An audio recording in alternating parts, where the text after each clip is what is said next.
The story begins in a place where a boy and a girl, quite young in appearance, were standing next to each other, raising their sword.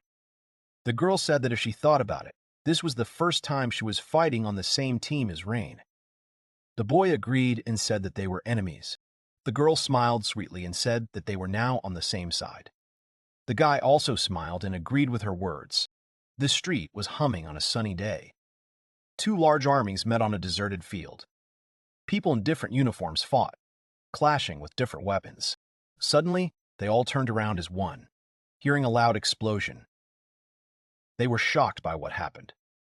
They looked closely and said heavily that while the bridge was destroyed, they simply would not be able to reach their base.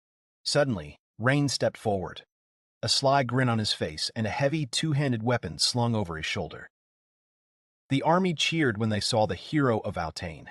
At the same time, high in the sky, there was a girl with elven ears.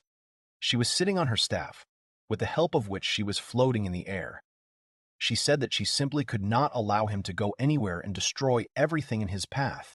The guy smiled broadly, turning to Elria. He was glad and said that she had finally come. The moment he turned around, his armor made ringing sounds. Elria looked at him and agreed that she had come. She smiled and fixed her hair, tucking it behind her ear. She said that she had heard earlier that he would be in this place. She raised her hand lightly, and then an infinite number of magic circles appeared behind her. The girl said that she had wonderful magic for today. Ryle said with the same smile that he was looking forward to seeing her.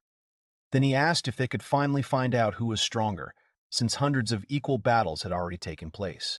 She looked down, after which she calmly said that today would be the 629th battle. Rain asked if there had really been that many battles already.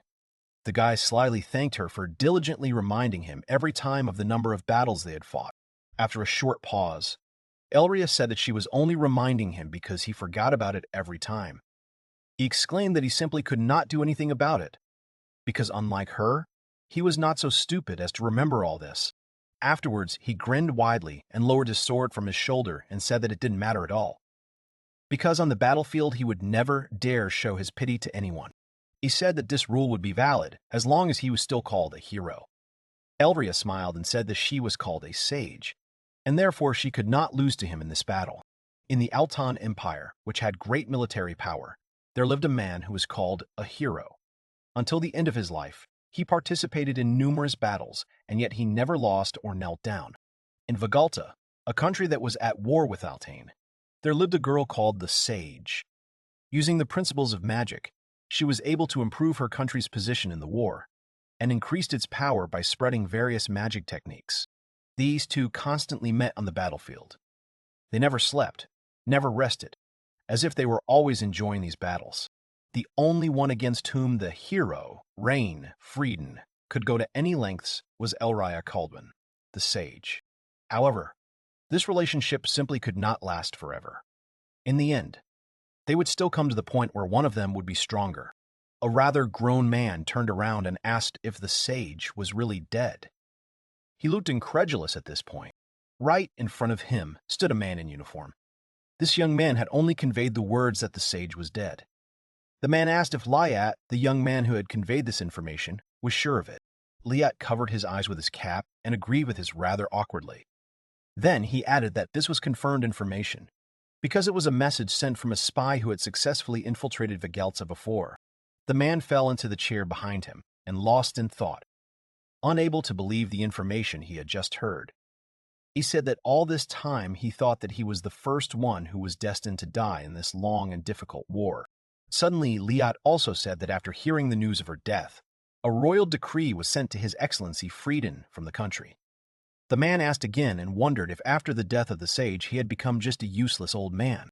Liat awkwardly said that this was not the case, and the royal order stated that now that the sage was dead, he was to take advantage of the chaos in the enemy country and lead his army to invade the neighboring country, Vigalta, and end the long war. Hearing this, the man gritted his teeth, cursing the top of Altan. Lion looked down again and said that there was no doubt that this was the best opportunity for them. Liat said that despite this, everyone who had ever been present on the battlefield knew that they both did not want the lives of people to go to waste under the onslaught of their power. He told how because of this, His Excellency had engaged the sage in single combat. He could no longer contain his emotions and exclaimed that this was the reason he was so upset. With tears in his eyes, he said that they could not use the death of the great sage for a war that also desired peace with His Excellency. Instead, they should mourn her death. The man rose from his seat and said that Liad had just said some nice things, and he must be sure to pass them on to her. He threw off all his armor, then picked up his sword and walked towards the exit. Suddenly, Liad asked Lord Frieden what he was going to do. The man turned around and waved his hand, saying that he was just going for a walk. He thrust his sword into the ground and said that he did not need to prepare himself as if for war to meet a friend. After these words, he headed to the border between Altine and Vigalta. When he approached the walls, many arrows flew at him. He sped up greatly, and the soldiers turned pale. They speculated that it might be Reinfrieden from the Altane Empire. After quickly running the distance, Rain ran up the wall. The soldiers were very shocked and did not believe what they were seeing. When he was already on the walls, the magicians were ordered to destroy the man. Rain easily dodged the spell, and the mages fell to the ground. Rain swung but stopped abruptly. He froze, after which he felt a strong pain in his back. Someone was holding a staff behind him.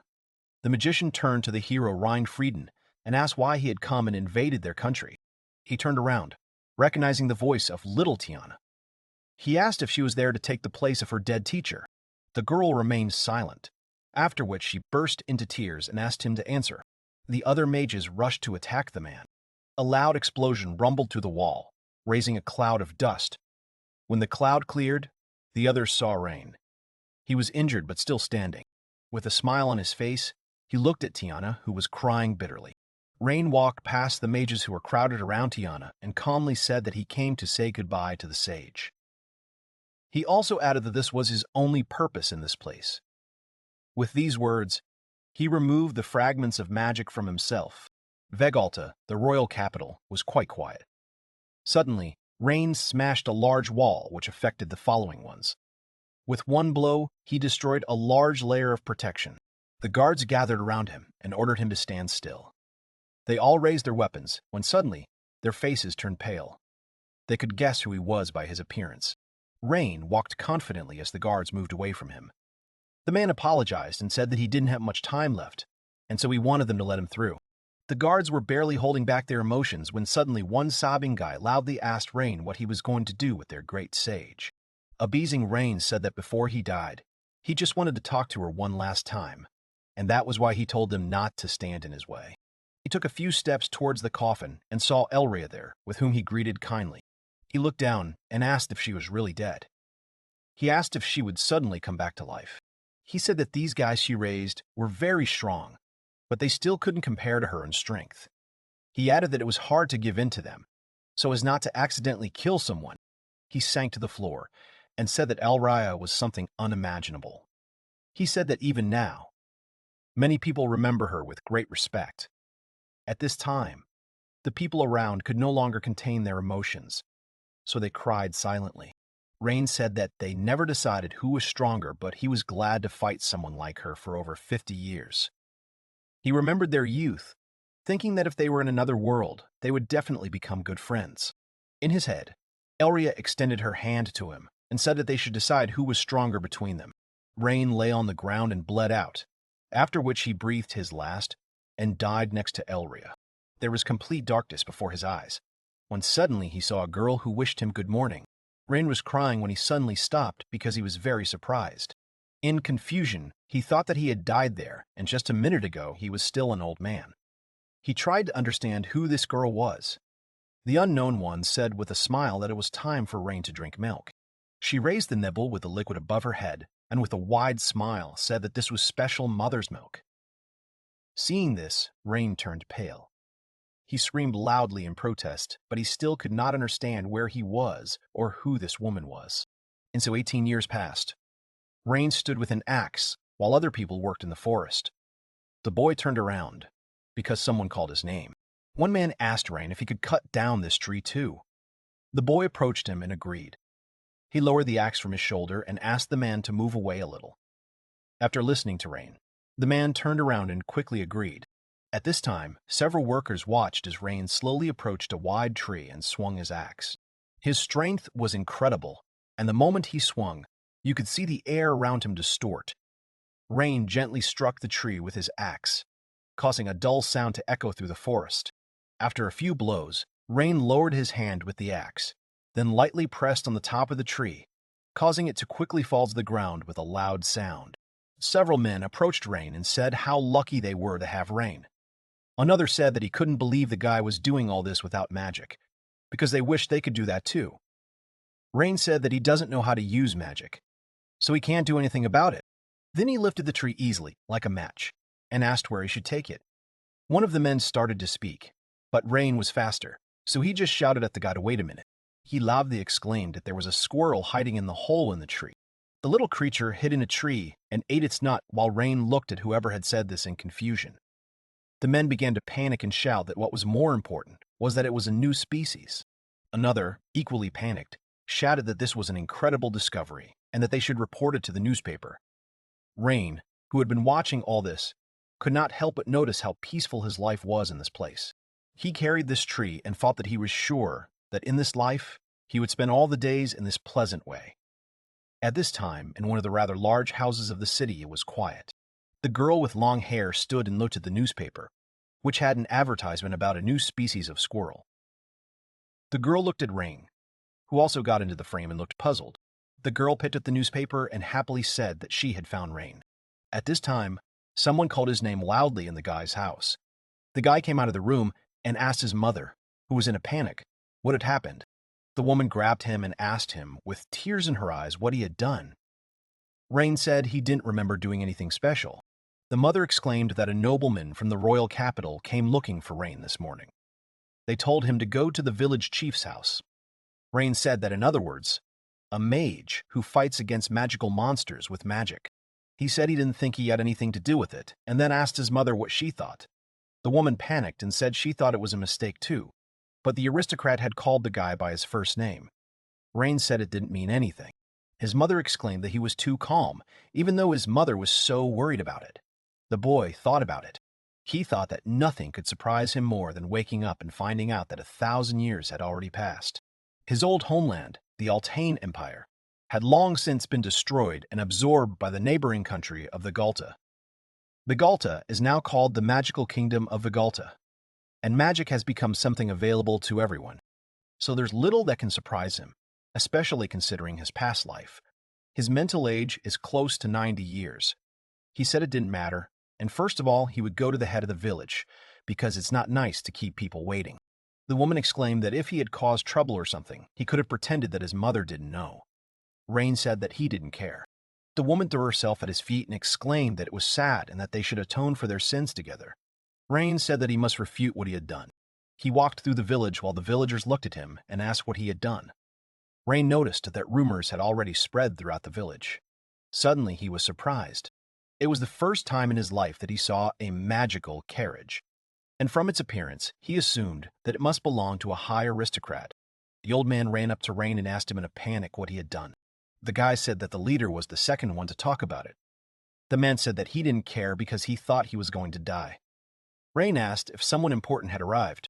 The man said that this was not just some aristocrat, and Rain would be able to greet the distant royal family of the well-known magical kingdom of the Galta normally. Rain asked why such a person needed him at all. The leader did not know and stated that the only thing he was told was that Rain would understand everything himself when they met. He said that no matter what happened to the boy, he could not abandon any of his villagers. Rain thanked the village chief for these words. He walked into the room and apologized for intruding. The girl turned around and looked at him. She smiled and told Rain that they hadn't seen each other for a long time. Rain was speechless when he saw this girl. He couldn't utter a word, so he just looked at her silently. Suddenly she came up to him and asked what was wrong. Thus she brought him to his senses. He tried to say something. However, he paused and bowed low, apologizing for his behavior. The girl was surprised and asked why he was suddenly speaking so formally. Rain said that it was because he had to watch his tone when speaking to a member of the noble house of Caldwin. The girl became sad and asked if it was possible that he did not remember anything. He bowed and asked if they had met before. Hearing these words, the girl became very sad. Suddenly, Rain asked if she was looking for a man who was a hero. After these words, the girl's eyes lit up, and for a moment she was confused. She was sad again and said that the Rain she knew did not talk like that. Suddenly, he brazenly said that now they were just walking in circles.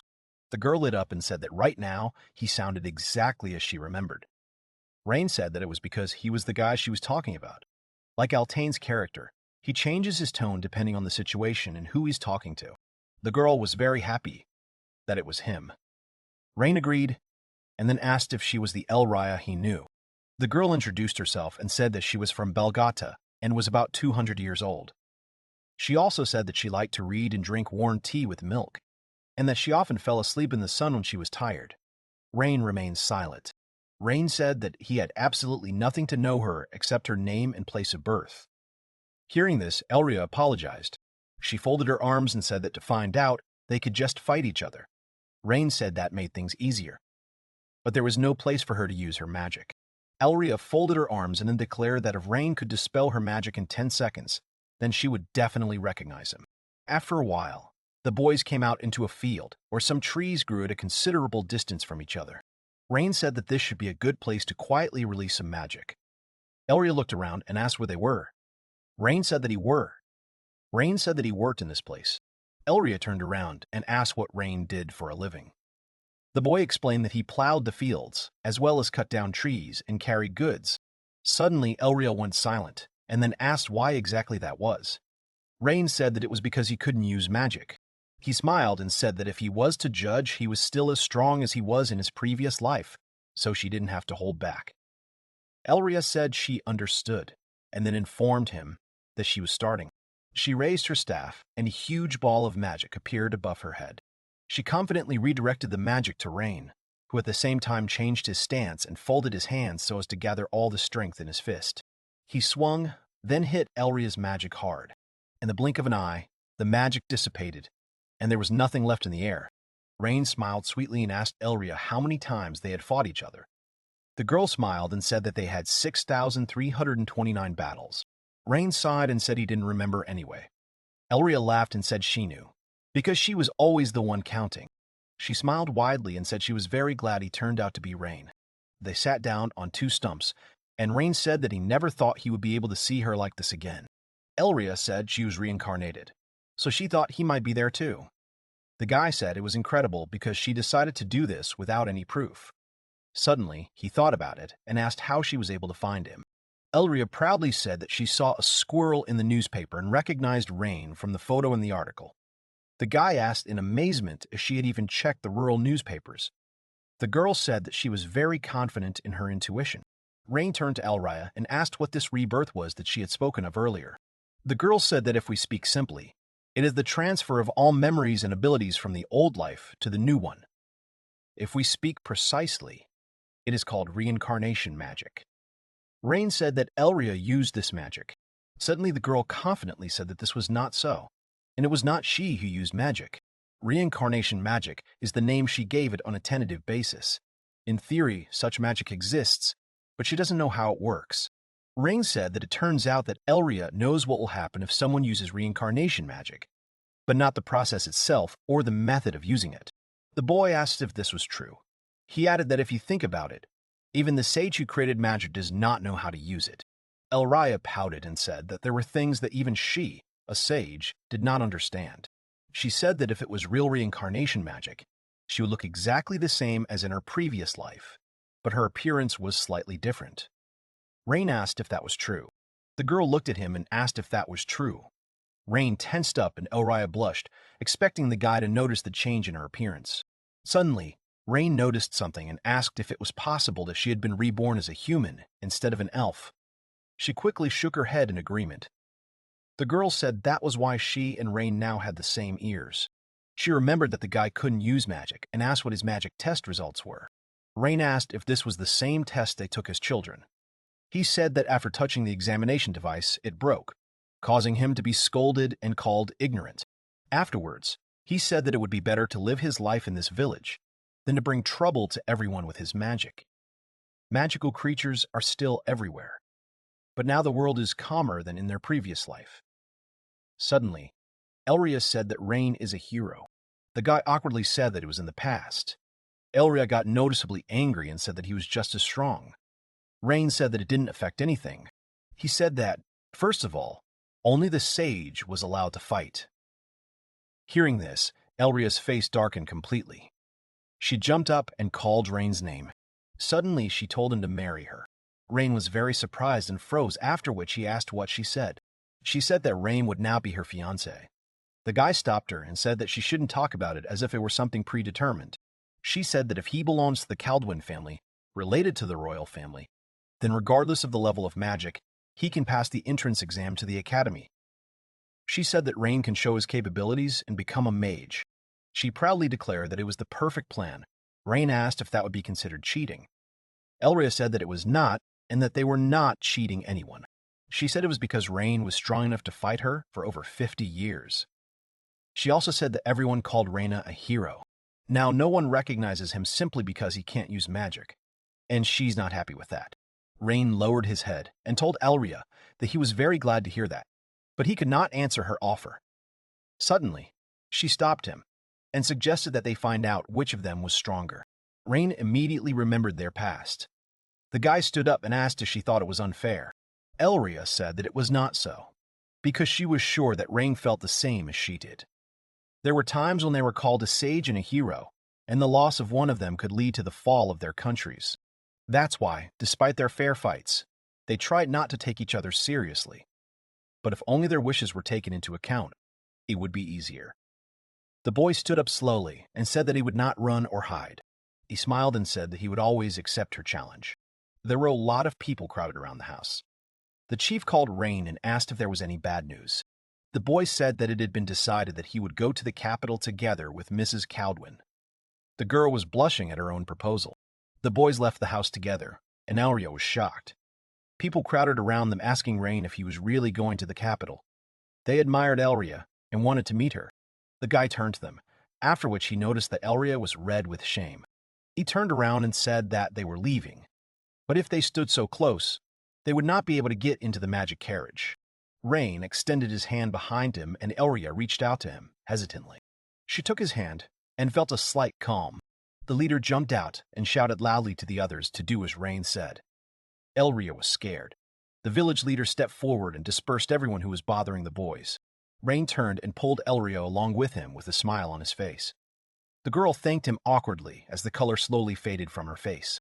The boys rode together in the carriage, and it was quite quiet around. Suddenly, Rain said that he couldn't even believe that all this was happening.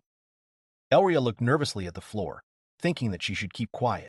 Rain turned and called her name, but when she didn't respond, he turned to her again, this time in a more polite manner. The girl grabbed her head. He asked if she could hear it all. Elria turned around abruptly and said that she heard. He was looking at her and was very close, which made the girl blush even more. Rain pulled back and thought about how she had been shy around strangers even before her reincarnation. The girl lowered herself and apologized to him. The boy thought for a moment, then asked Elria if she remembered what he said about not being able to use magic, and he wondered if she had any guesses. The girl asked if he had a reason why he couldn't use magic. She looked at him and said that she thought it was because of the magical abilities he had. Rain looked at her in confusion and asked what she meant. Elria explained that, first of all, a magical device functions as a conduit for a person's magical energy. Normal magic is like water, while a magical device is a water channel. The guy's magic is more like stone, so it doesn't flow, and if you try to direct it through a water pipe, it'll just break. Rain remembered how the exam item broke and thought that made sense. Elria said she didn't know why he had such magic, but if he was going to use it, he would need to make him a device that would suit his special style. He said it was wonderful, but he wondered how long it would take. The girl said that although she had developed a theory of magic, it had taken her 100 years. The guy smiled and said that he understood, after which he thanked her for having just solved the riddle, the answer to which he had been looking for. 18 years. The girl looked at Rain with interest and asked if he really wanted to use magic. Hearing this question, he only froze and silently looked at Elria. Rain folded his hands behind his back, then sighed and said that it depended on the wording. He added that he wanted to know what it was like to use different magic. Elria smiled, visibly interested in his owls. She said that no matter what, even with magic, he would not be able to defeat her. Rain looked at her and smiled. and said that she shouldn't be so sure of her words. Suddenly, Elria pulled Rain by the hem of his shirt, then quietly called his name. She looked him straight in the eyes, then sincerely thanked him for agreeing to help. Rain froze, looking at her. After a short pause, he stated that he should be the one thanking her. He couldn't help but notice that he was surprised when she made him such an unexpected offer. The girl exclaimed that it was all so that they could fight again. The boy smiled and said that it would be as she said. Then he added that since it was the only way for a simple man like him to become a qualified magician. Afterwards, he added that, whatever it was, it would make the solution to the problem easier. Elria looked at him in surprise and asked what problems he was talking about. Rain explained that they both reincarnated a whole 1,000 years later, and it was natural to assume that this was far from a coincidence. He remembered the past and said that someone was clearly involved in this, and they needed to find that person and figure out what their exact purpose was for doing this. The fact that Rain was a commoner made it difficult for them to find an answer, and so he would have to ask her specifically. After that, Rain turned to his friend and remembered that her family was related to the royal dynasty, and he was interested in this. Remembering the royal daughter, Elria smiled and told that Tiana had adopted their surname earlier. Rain remembered the Tiana he had met the day he came to say goodbye to Elria. The girl had smiled sweetly and said that the Kaldwin family would now bear the name of the sages. Rain looked away and said a little awkwardly that he was now the fiancé of a girl from such a noble family. Elria smiled and told the guy that everything was fine. Rain looked at her again and returned to the previous question and asked if it would be a problem that he was her fiancé. Elria looked at him in confusion and said that of course there should be no problem. She closed her eyes and calmly said that if she had cared that they had been sworn enemies in her past life, she would never have proposed to him. After listening to her, Rain turned away and looked out the window, his cheeks slightly red. He said that he also trusted Elria for this very reason. Hearing these words, the girl was touched and blushed a little. After that, she smiled widely and thanked Rain for trusting her. The guy looked at her with a slight smile and also thanked her for this trust. Suddenly, he felt awkward and told her that she probably didn't know. But in his past life, he had never been engaged to anyone. Elria was very surprised and asked him if he was serious. The guy said that it was not surprising at all, because at that time all he did was constantly fighting enemies and drawing himself. This was the reason why he did not always receive refusals. Elria turned away and awkwardly repeated his words. Rain said that these were just memories of the past, and then asked if they remembered him in this life. Hearing this, Elria blushed deeply and became tense, but did not answer. Rain was surprised by Elria's reaction and thought about it. The girl awkwardly said that he was remembered, and stories about Rain still circulated among people. She was very red when she talked about the fact that the problem was that for a whole 1,000 years the stories about him were very dramatic, and it was difficult to compare them with what really happened. The guy looked at her and asked with interest what examples of such stories she had. He could imagine that because he was part of an enemy state, he could be shamelessly slandered. He looked somewhat sad when he spoke about it. Elria, however, abruptly interrupted him and said that it was not at all as he thought. Rain thought that this was very disturbing to him. Suddenly, the carriage stopped, and Elria happily said that they seemed to have arrived. Together, the boys got out of the vehicle onto a wide street. They walked a little further, after which Elria said that this was her house. The guy just looked at the building in amazement, unable to say anything from surprise. They were standing in front of a huge and beautiful house. There were flowers all around it, and the streets were clean and tidy. Elria quickly ran to the entrance. When the boys walked a little closer to the entrance, they suddenly heard a loud sound. They stopped and looked up to find the source of this sound. Suddenly, a middle-aged man landed on the ground right in front of them, looking very happy to see Elria. The girl smiled sweetly and told her father that she had finally arrived home, while Rain looked in shock at the man who had just landed in front of them. Elria's father, Gallian Kaldwin, said he was sure she had something else to tell her, and asked if that was true. He stated that he had heard earlier that she was going on another excursion. Elria readily agreed with him, saying that it was true. Gallian smiled and loudly praised the girl for being honest with him. Elria said that she was sure that she had left a note and also warned the people in the mansion. The man praised her again and said that she had taken care of it, and so they were not worried about her at all. Afterwards, Elria still confidently said that she had brought her fiancé. Gallian noted her words, after which he declared that she had been denied this. Elria added she had already brought the man. Galleon was surprised by this and asked when she had managed to bring him. Elria smiled and brought Rain forward, also telling him his name. The guy said that it was nice to meet him. Galleon was still smiling as he pointed towards the exit and told Rain to get out of there. The boy apologized and said he couldn't. Noting the boy's answer, the man understood it, then walked up to the mansion's doors and opened them wide and greeted Rain there. The boy couldn't help but notice how understanding Galleon was. The man stated that he personally would never allow his daughter to marry a man without any pedigree. However, he could not help but consider that he was not the head of the house, and therefore he could not make decisions that affected the Coldwin house. A girl appeared at the door of the mansion, sauntering closer, descending the stairs of the mansion. She turned to Galleon and asked what all this fuss meant. Galleon happily saw Alicia and said that he had heard that Elria had brought her fiancé. The girl stepped forward, noting her husband's words. After that, she picked up her folded fan and politely asked her husband to step aside because he was too noisy. Elria's mother, Alicia Caldwin, stepped forward and introduced herself, then stated that she was the head of the Caldwin family. Rain knelt down and bowed, apologizing for the late introduction. He then gave his full name and surname, Frieden. Upon hearing the boy's last name, Alicia said that she had never heard of Raina's family name before. The boy said without raising his head that he was from a mountain village in the Arlate region and that he belonged to a commoner family. He said that this was the reason why the head of the Caldwin household had never heard of him. After he finished, Alicia couldn't help but notice that for a commoner from the countryside, he was holding up far too well. The guy said that as a person who came to greet them, he tried to practice at least this kind of politeness. All this time, he did not even look up. Alicia turned to her daughter and told her that he was much more reasonable than she was, and then asked if she was right. Elria asked with a smile if he was a wonderful guy. Alicia's gaze darkened, and she told Elria that she had just insulted her. She then added that she was very worried about her daughter's future. Elria sighed and said that she understood. As Alicia stood there trying to contain her negative emotions, Elria suddenly turned to her and said directly that she had finally found Rain. Alicia clutched the fan in her hands and after a short pause turned to Rain, telling him to lift his head and relax. The guy thanked her and stood up. Alicia turned around and said that it would be a disgrace for their family to turn away someone who had shown respect to the Caldwins. Then she told him to first allow them to accept him as a guest of the Caldwin family. After a while, they entered the mansion.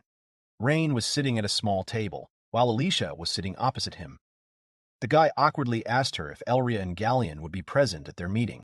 Alicia closed her eyes and explained that the two of them weren't suited to have that kind of conversation, so she thought it would go more smoothly if they discussed it themselves. Alicia also said that she just wanted to understand what was going on and how exactly it all came to this. Hearing her answer, Rain noted that he couldn't think that a talentless excuse would work on her. The boy explained that the reason they decided to train was so that he could use the name and status of the Caldwin family. Alicia was silent for a moment, then asked if she was right in thinking that it was Elria's idea. The guy said it was true and she could ask Elria about it to confirm his words. Alicia said she didn't need confirmation, because the whole reason was because he was Rain. The guy looked at her in confusion. Alicia explained that when Elria was little, she suddenly said that she wanted to find a man named Ryan Frieden. However, when Alicia asked why, Elria just shook her head and didn't answer. She was just sure that he was there. That's why Alicia assumed that it was baby talk and didn't take it seriously. She said straight out that this child had been strange since she was born.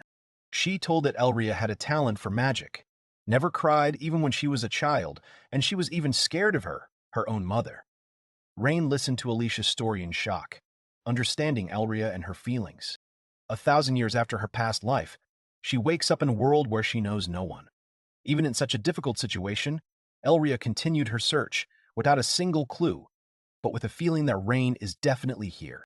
After listening to Alicia's story, Rain smiled softly, asking rhetorically if this was true. The woman only smiled. Seeing such a reaction, she said that if he was the same Rain, then she would agree to approve their engagement. The guy was surprised and asked if she really wanted to leave her house completely to a guy with no pedigree, based on Elria's words alone. Alicia just smiled and said that this was what Elria wanted. As a parent, it was only natural for her to grant her precious daughter's wish. After that, she asked him if he thought the same as her. After that, Alicia asked what about Rain himself. He also said that Elria was the only one equal to him. and they had been separated for a long time. However, just like Elria, who continued to search for him, he also never forgot about her. As a child, he would look at children playing in the street and wonder what she would think of this serene world if she saw it. While working at sunset, he looked at the beauty of nature and thought about what it would be like if only Elria lived in this world too. He smiled and said that he wanted to be with Elria.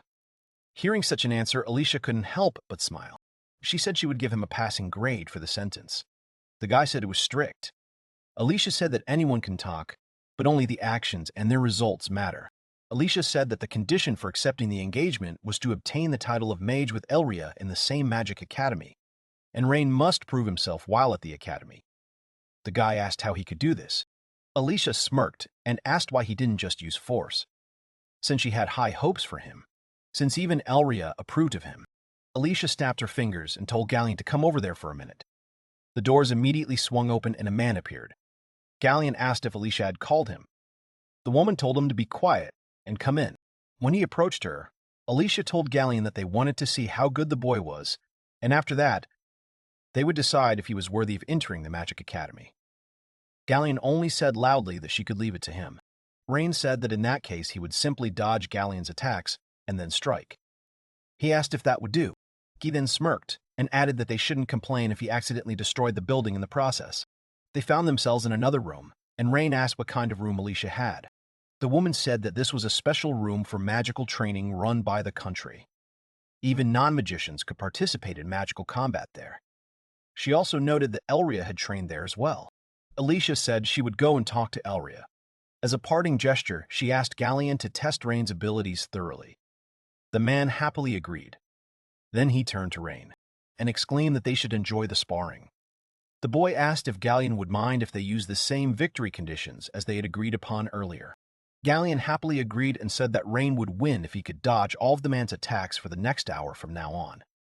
He also added that Rain would likely have a hard time landing a blow on him. The boy looked to Galleon, thinking that he was the one to occupy the Kaldwin family, so he must be one of the best modern mages. At this point, Galleon said that if Rain could actually land a hit on him, he would let the boy call him daddy.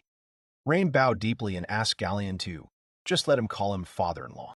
They were just about to announce the start of the sparring, when at that very moment, Galleon appeared right above Rain, trying to attack him in the head. In the blink of an eye, he slammed the ground hard, signaling that they should begin.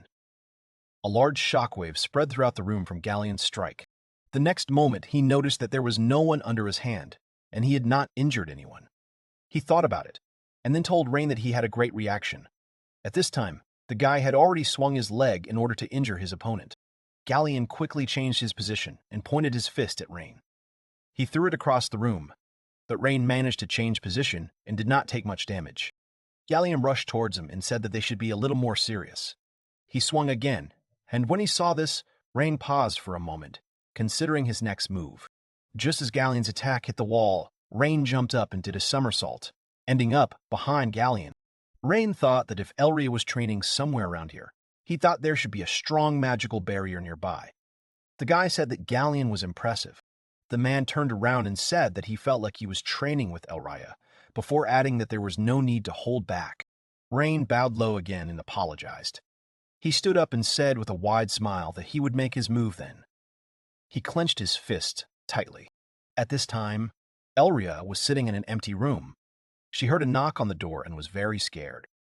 Alicia came into the room and said that it was her, after which she said that she wanted to talk to her daughter about something. Elria screams loudly and asked what happened to Rain. Seeing this reaction, Alicia was a little surprised, after which she laughed and said that Galleon was dealing with him right now. Elria was a little surprised. After a while, they both sat down on the sofa, and Alicia asked if her daughter was sure that this was the same Rain she was talking about. Elria firmly said that she was sure of it, because he was the Rain she knew. Alicia smiled and said that she never thought that Elria would actually be able to find him. The girl also agreed and said that she was a little excited too. Her whole face turned very red when she talked about it. Suddenly, hot tears streamed down her face, and she said that Rain was indeed there. Alicia stroked her daughter's face and asked if she was right about Elria liking him. The girl's eyes immediately flashed to the image of Rain, whom she had fought 1,000 years ago. She smiled and confidently agreed that she liked him. Suddenly, she tilted her head a little and said that she might like him because she thought so. Alicia panicked and asked why she was slowly losing confidence. Elria was confused and tried to answer. She looked away and blushed, saying that she had never experienced such feelings before. She realized it when she was on the brink of life and death. Elria wanted to see Rain. She wanted to see his smile, and if she could see him again, she would definitely do it at that moment. Elria smiled sweetly, and then said that she thought this time she would be able to tell Rain that she liked him. Alicia looked straight at her daughter and said that the two of them thought exactly the same. She also noted that she was talking about how they both looked at things in the past tense. Elria tensed up and asked what that meant. Alicia just looked at her nervous daughter in silence. Elria thought that she wasn't trying to hide anything from her past life from her mother and others, but she felt uneasy about it. After a short and rather awkward pause, Elria said that it was all because it was their shared secret with Rain.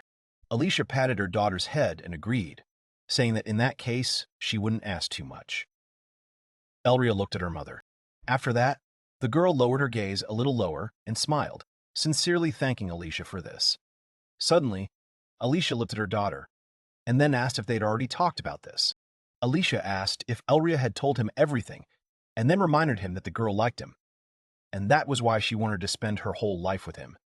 Hearing this, Elria just froze in place. After a short pause, she laughed awkwardly and said that she hadn't told him about it. Alicia just looked at her silently, then put her hand on her head and said that she knew Elria was shy and awkward with words.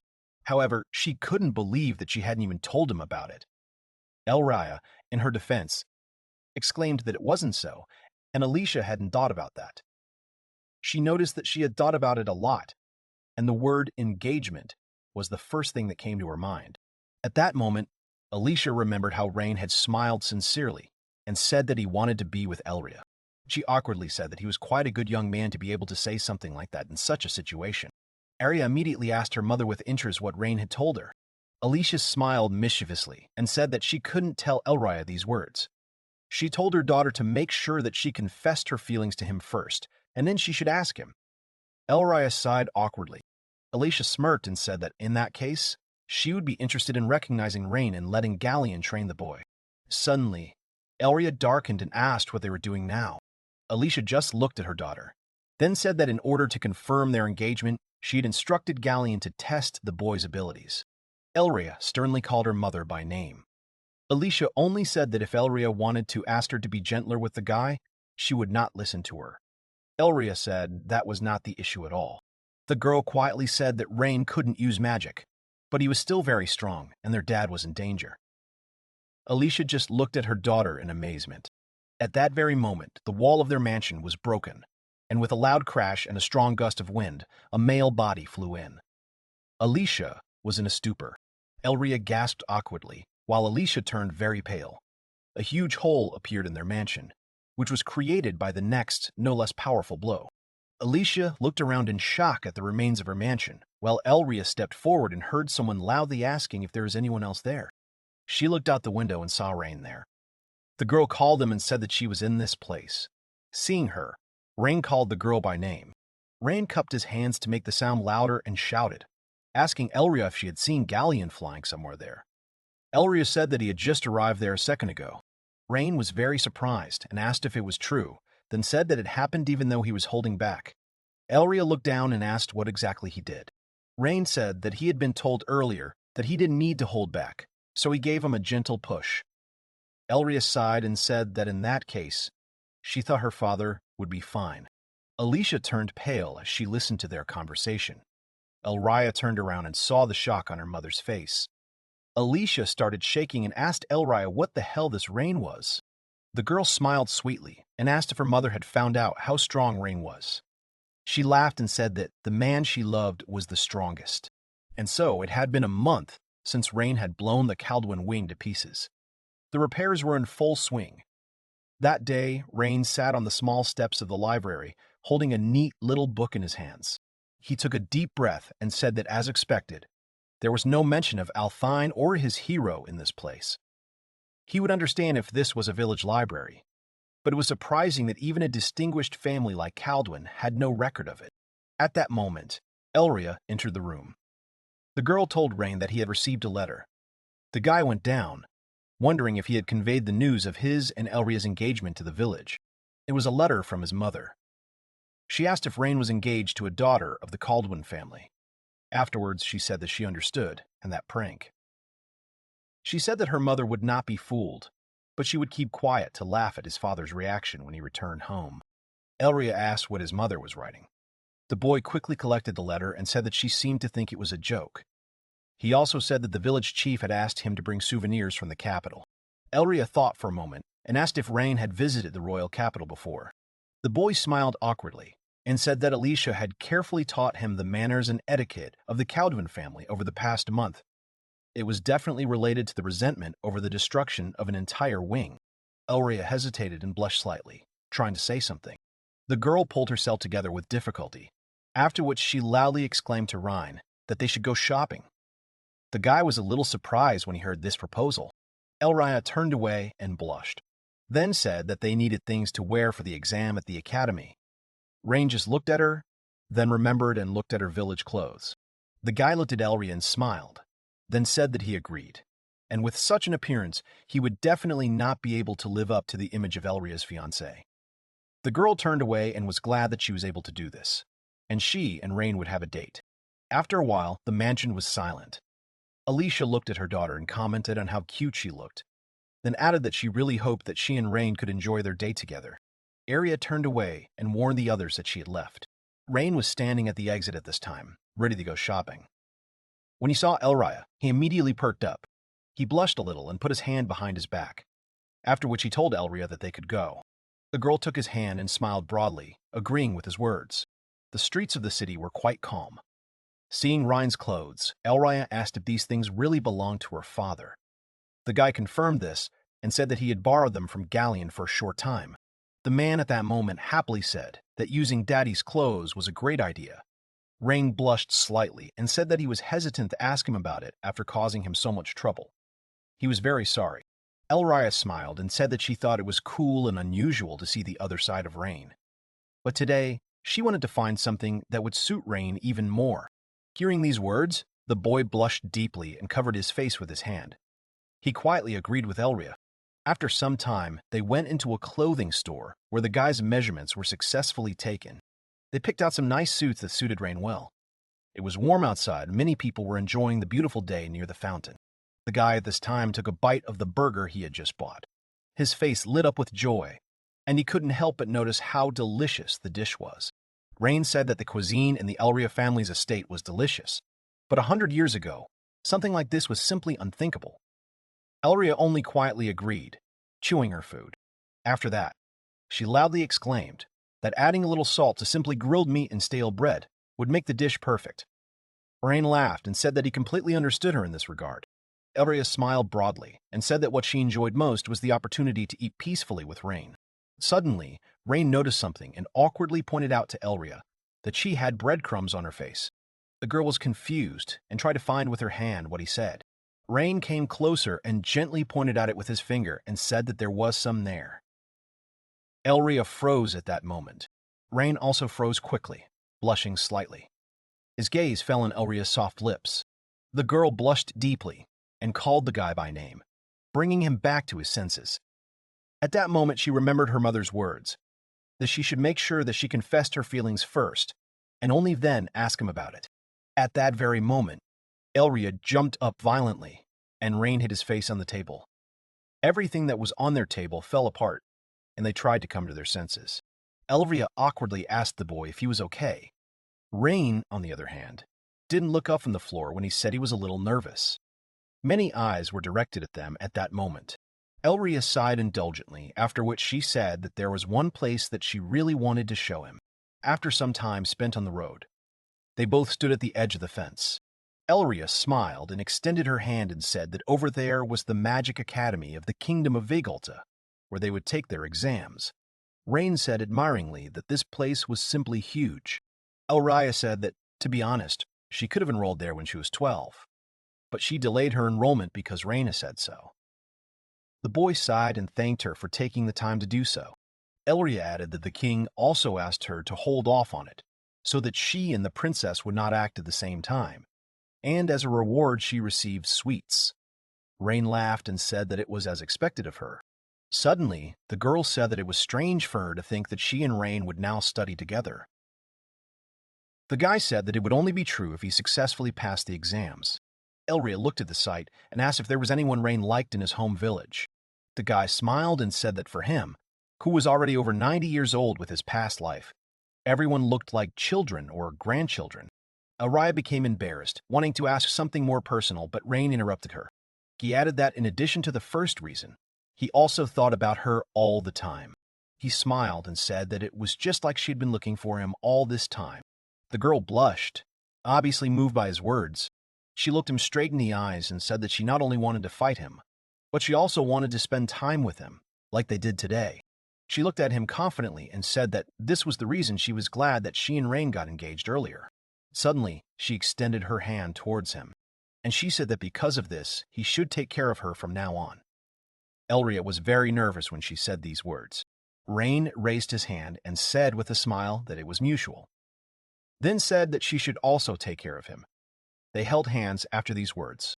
There were quite a few people gathered outside the academy. Rain spoke enthusiastically about how many people were there, and many of them had come from other countries to take the country's most prestigious exam. He asked if that was true. Everyone was shocked and confused by what they saw. Rain turned and addressed Elria, asking what she thought. He asked Elria, who was clinging to his clothes, how long she would hide behind him like this. The girl looked around and awkwardly said that everyone was looking at her. She was obviously uncomfortable with so much attention from so many different people. She continued to hold on to him. The girl said that she would continue to walk like that, hiding behind him. Rain told her that it was quite difficult for him to walk like that. Elria looked at him with burning eyes and asked if it would be easier for him to walk if she climbed on his back. The guy asked her if that would make her even more embarrassed. He awkwardly said that basically everyone was looking at her only because they thought she was very cute. When she heard this, the girl didn't believe it at first, so she asked him again what he said. Elria blushed a little and asked Rain if he thought the same. The guy awkwardly turned around and asked what she said. Immediately after these words, he turned away and blushed a little, after which he asked what difference it made, what he thought. Elria clutched his clothes even tighter and firmly stated that it was very important to her, so he should tell her what he thought. Rain closed his eyes in embarrassment, and then said that, of course, he thought she was cute too. Suddenly, Rain stretched out his hand strongly, causing Elria to also step forward and be seen. The guy smiled and said that he was proud of this, and wanted everyone to see it and envy him. Elria snuggled up to him again and thanked him, saying that she would try to make him as proud of her as possible. The guy twisted his hand again and said that in that case, she could detach herself from his sleeve. Elria simply moved with his hand. Suddenly, she grabbed him hard and said that he had an artery there and he shouldn't forget about it. The guy looked at her and asked if she wanted to die in front of all this crowd. Rain approached the girl with glasses and apologized, then said that they were coming at the invitation of the Caldwin family.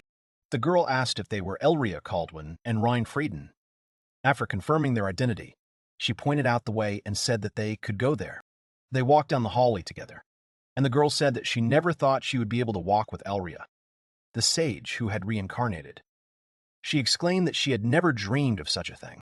She looked at Rain and then said that she didn't know anything about him, and so she was interested in knowing how he was related to the Caldwin family. Elria looked out and with a wide smile exclaimed that Rain was her fiancé. The guy just looked at her silently. Hearing this answer, the girl smiled widely, noting what she had just heard. When the meaning of the words spoken reached her, she asked loudly and very surprised what it meant. She congratulated them nervously and rather excitedly.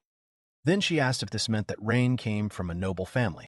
With a smile on his face, the guy said that it was not so, and he was an ordinary commoner, but she should not pay attention to it.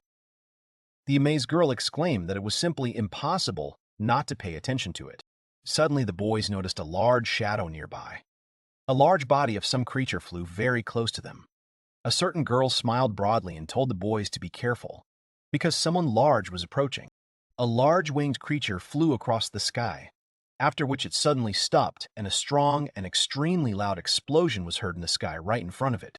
The girl looked towards the monster and said with a smile that this was Mr. Rufus Laelis from the Celios Federation.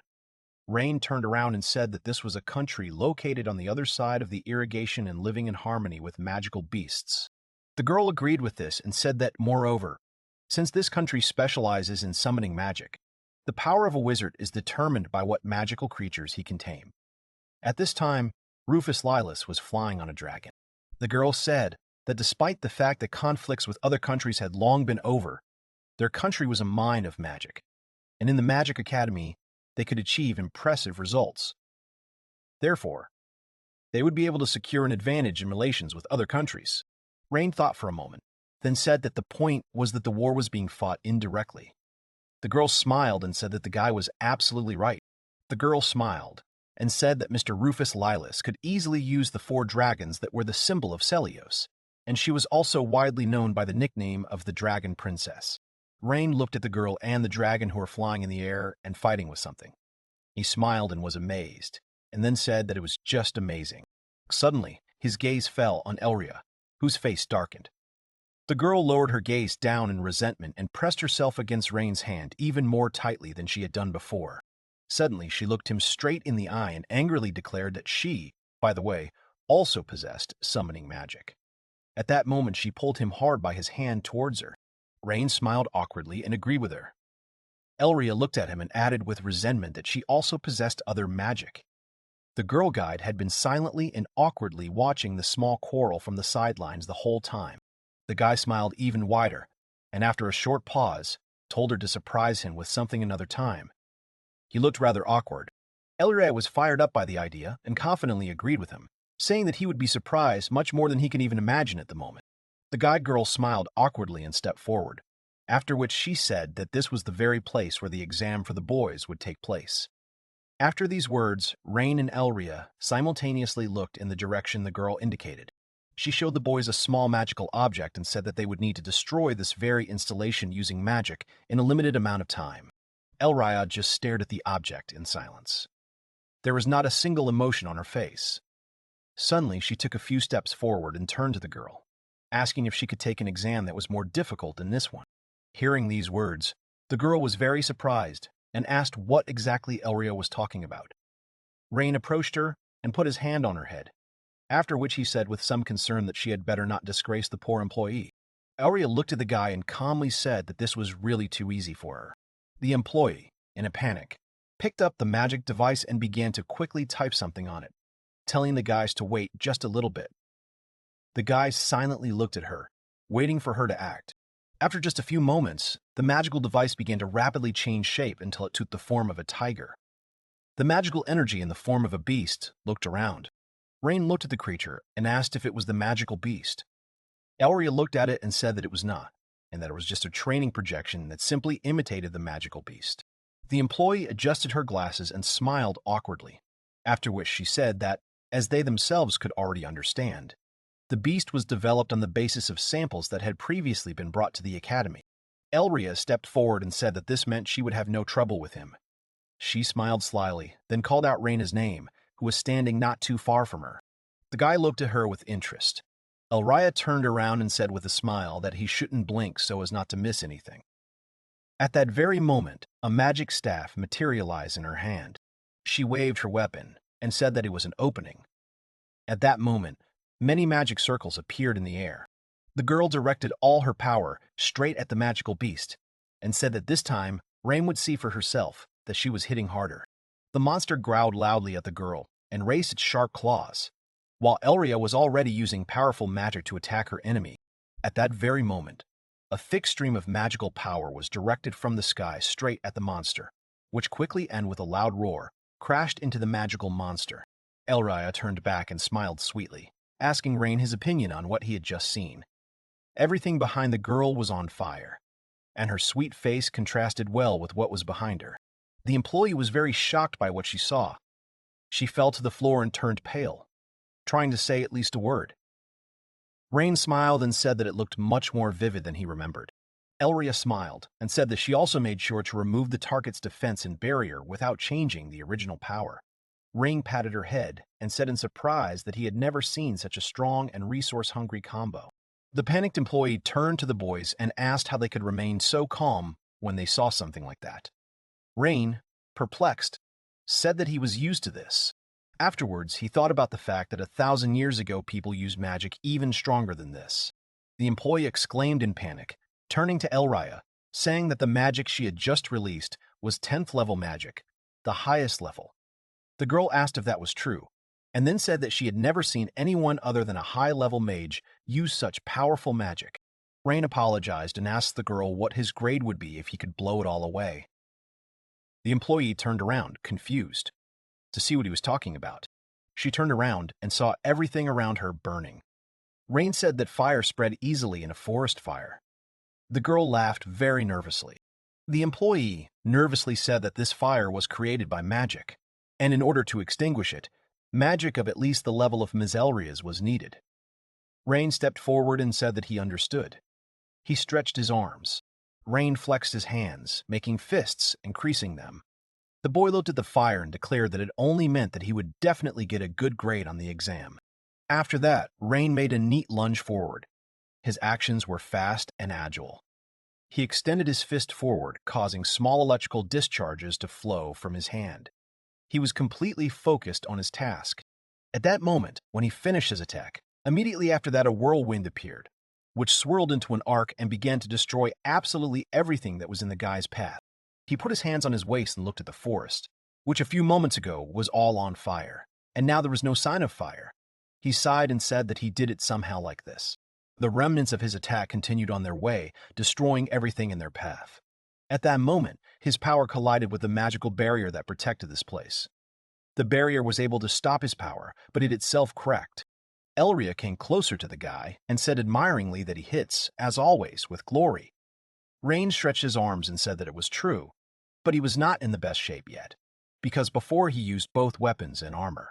The guy bent down a little so Elria could pat his head. The girl patted him sweetly and said that despite this, he was very strong. The employee looked at them and turned to them with concern. There were tears in her eyes as she held the small device in her hands. On the device was an indication that she had received a call. The girl smiled tensely and said that the exam organizer was calling them both. The boys walked some distance into the castle. They stood at the director's desk, which was covered with various documents. The headmistress addressed the boys and paused for a moment. The organizer of the Royal Magic Exam in Vigalta, Eliza Lanmel, pointed her finger at them and said tensely that they were too strong for the academy, according to the administration. Eliza folded her hands on the table, then leaned on them and first addressed Elria, saying that she had already heard about her rare talent from the king. She also added that Elria had shown more than enough today. Listening to Eliza's words, Elria only shook her head in agreement because all these things were true. Afterwards, Eliza said that Elria was very strong, but she was afraid that she would kill someone by accident. She also added that while Elria was there, she was only allowed to use magic up to level 5, and if you broke that rule, she would be expelled immediately. Elria lowered her head guiltily and said that she understood everything. Afterwards, Eliza stood up and addressed Rain. She looked at him with some disdain and asked who he was. The guy put his hands behind his back and apologized to the organizer of the royal exam, after which he said that he did not quite understand her question. The girl told him that she couldn't understand why she hadn't guessed about his existence before. The guy thought about it, and then apologized for it. Eliza banged her head on the table and asked loudly if he really thought his stupid apology would make her feel better. At that moment, Rain turned to Elria and asked her to listen. He said that he knew that elves were immortal, but he didn't understand if it was similar to Eliza being the same age as the previous Elria. The girl quietly said that elves stop aging between the ages of 15 and 20, so it was hard to tell exactly how old she was. Rain asked if the organizer had stopped growing older before she stopped aging. Elria thought about it and said that it was sad, but that was the fate of elves. Eliza jumped up and asked if those fools had called her little. Eliza tried to calm down, then asked Rain, trying to make sure that his actions were not magic. The boy agreed and said that it was true and he couldn't use any magic. Eliza looked at him and asked what it was then. Rain looked at her and said it was just a blow of sufficient force. Eliza hit the table even harder and declared that now she just didn't understand how he did it. She screamed in despair. Then she raised her head and asked if he could contain this power within the academy. Rain thought about it and said that he could hit with less than full force, but he had some problems with it. Eliza exclaimed that she had problems with that too. She said that by order of the Kaldwin family, she had to give them the appropriate grades. Rain said they could make some concessions as long as their marriage remained in effect. Elria agreed. Eliza sighed and said that Alicia had warned her about this in advance, and it was also her fault for underestimating them. She looked at Rain and asked if he could control himself outside of the exams. She also said that she usually didn't mind going a little overboard, but not to the extent that she had today, or she would get very angry. She sighed and added that she didn't think she would hear the names Elria and Rain at the same time. The guy tensed up and asked what she meant. The girl came to her senses and said that this legend was known only among elves. She proudly stated that she had heard it from her grandfather. After these words, Elria blushed deeply. She panicked and tried to stop the organizer. Rain asked why the elves knew their names. Eliza smiled and said that these were not their names, but those of the heroes who lived 1,000 years ago. The elves made up a legend about the words of the sage at the moment of death. Rain approached and asked what this legend was. Eliza tensed and said that he seemed smart but had not heard about it. Rain said he wanted to hear it from her. He thought he had a chance of getting information that old. Eliza said it was a legend about a hero falling in love with a sage. Rain froze. The hero fell in love with the sage. The guy confusedly clarifies this point. The girl behind him blushed with embarrassment. The girl who told all this happily confirmed that it was so. He fell in love. The hero, who was a human, and the elf, who was a sage, although they were enemies, they wanted the best for each other. They fought for 50 years to prevent as much damage as possible for both sides. But during one of the battles, the sage fell ill and soon passed away. When the hero learned of this, he alone made his way into the castle of King Vigalt. The hero was on the verge of death due to his wounds. But why did he come there in the first place? He said he came to say goodbye to the sage. The girl who told the story thought it was cool. What if not love made him go through so much? She was strongly convinced of this, and it was impossible to convince her otherwise. She was sure that the sage would be happy if she heard the words of the hero. After each phrase, the heroine's face became redder. Elves have many stories based on this legend. The girl wanted to continue telling. She was carried away by force. But the guy interrupted her, raising his hand. He thanked the respected organizer for telling them about it. But Elria seemed ill, and he wanted to leave with her as soon as possible. He looked back, where the girl sat trembling on the floor. Only after his words, the organizer noticed this and asked the girl how she was. She suddenly jumped to her feet and asked not to worry. The organizer once again asked to restrain herself in using force. Moving towards the exit, the guy supported the girl so that she could walk straight towards the door. The organizer called them again, and the couple turned towards her. She congratulated them on passing the exam at the Vigalt Magic Academy. After leaving the office, they stood at the door and did not move any further. Rain decided that in the end it wasn't such a bad story. The girl, on the other hand, seemed to be on edge. It was understandable why she reacted that way. This story was passed down from generation to generation by the elves, but before she realized it, they were already in love. That part shocked her. She started crying again, hiding her face with her hands. She didn't tell him this story because he wouldn't like it. She took her hands off her face and looked down. In fact, something was bothering her very much. He looked at her, waiting for what she would say. It turns out she thinks she made a mistake by not telling him the story from the start. She finally turns to him. Her whole face is red and there are tears in her eyes. The guy, grimacing, reached his hand to his hair and scratched his head. He was thinking about what words he could choose to answer the girl. Still, turning his face away, he said that she was not mistaken.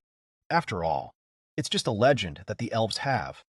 She's very curious if he really came to her when she died. The guy easily confirmed it, nodding his head. The girl looked very touched because he was alone, wounded.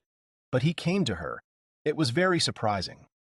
He did not want to kill little Tiana for the sake of seeing her, so he would have gotten it anyway on the way to her.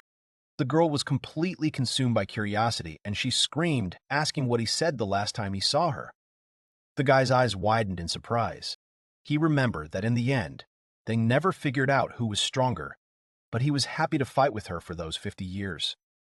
That was exactly what was in his head at that moment when he sat wounded in front of her grave. He remembered the young elf who didn't look her age at all, lying among beautiful fresh flowers. He tried to find the words to tell what happened then.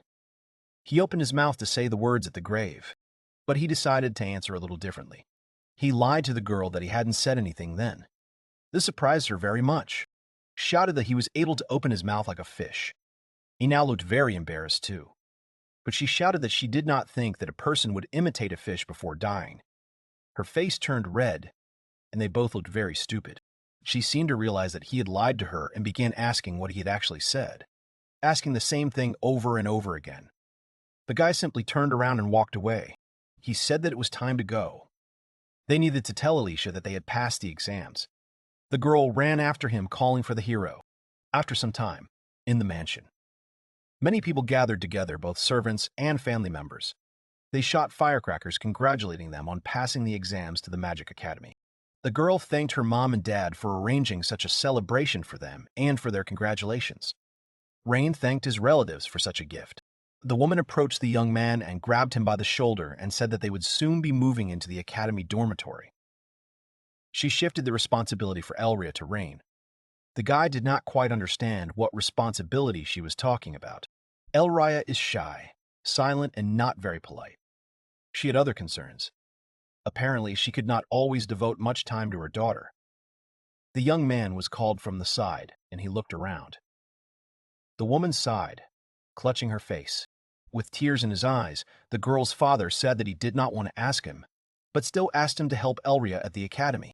Elria is having a hard time in the company of strangers, and it will be very difficult for her to attend the academy. Rain looked at the woman and pointed his finger at the man, apparently asking what was happening to him. The woman sighed because it was her husband who was still sober, and the most important thing he wants to say.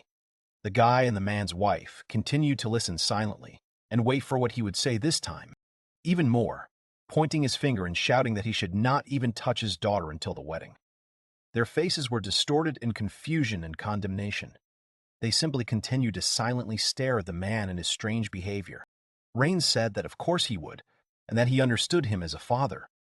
The man had stopped screaming for now, but tears were still pouring from his eyes. He understands because it is punishable by death and his own. Apparently, he thought that the man would simply kill him for this. He said this with such a serious face that even for a moment you understand that this is not a joke at all. She walked up to her daughter and told her that she was going to have to work really hard to fix this.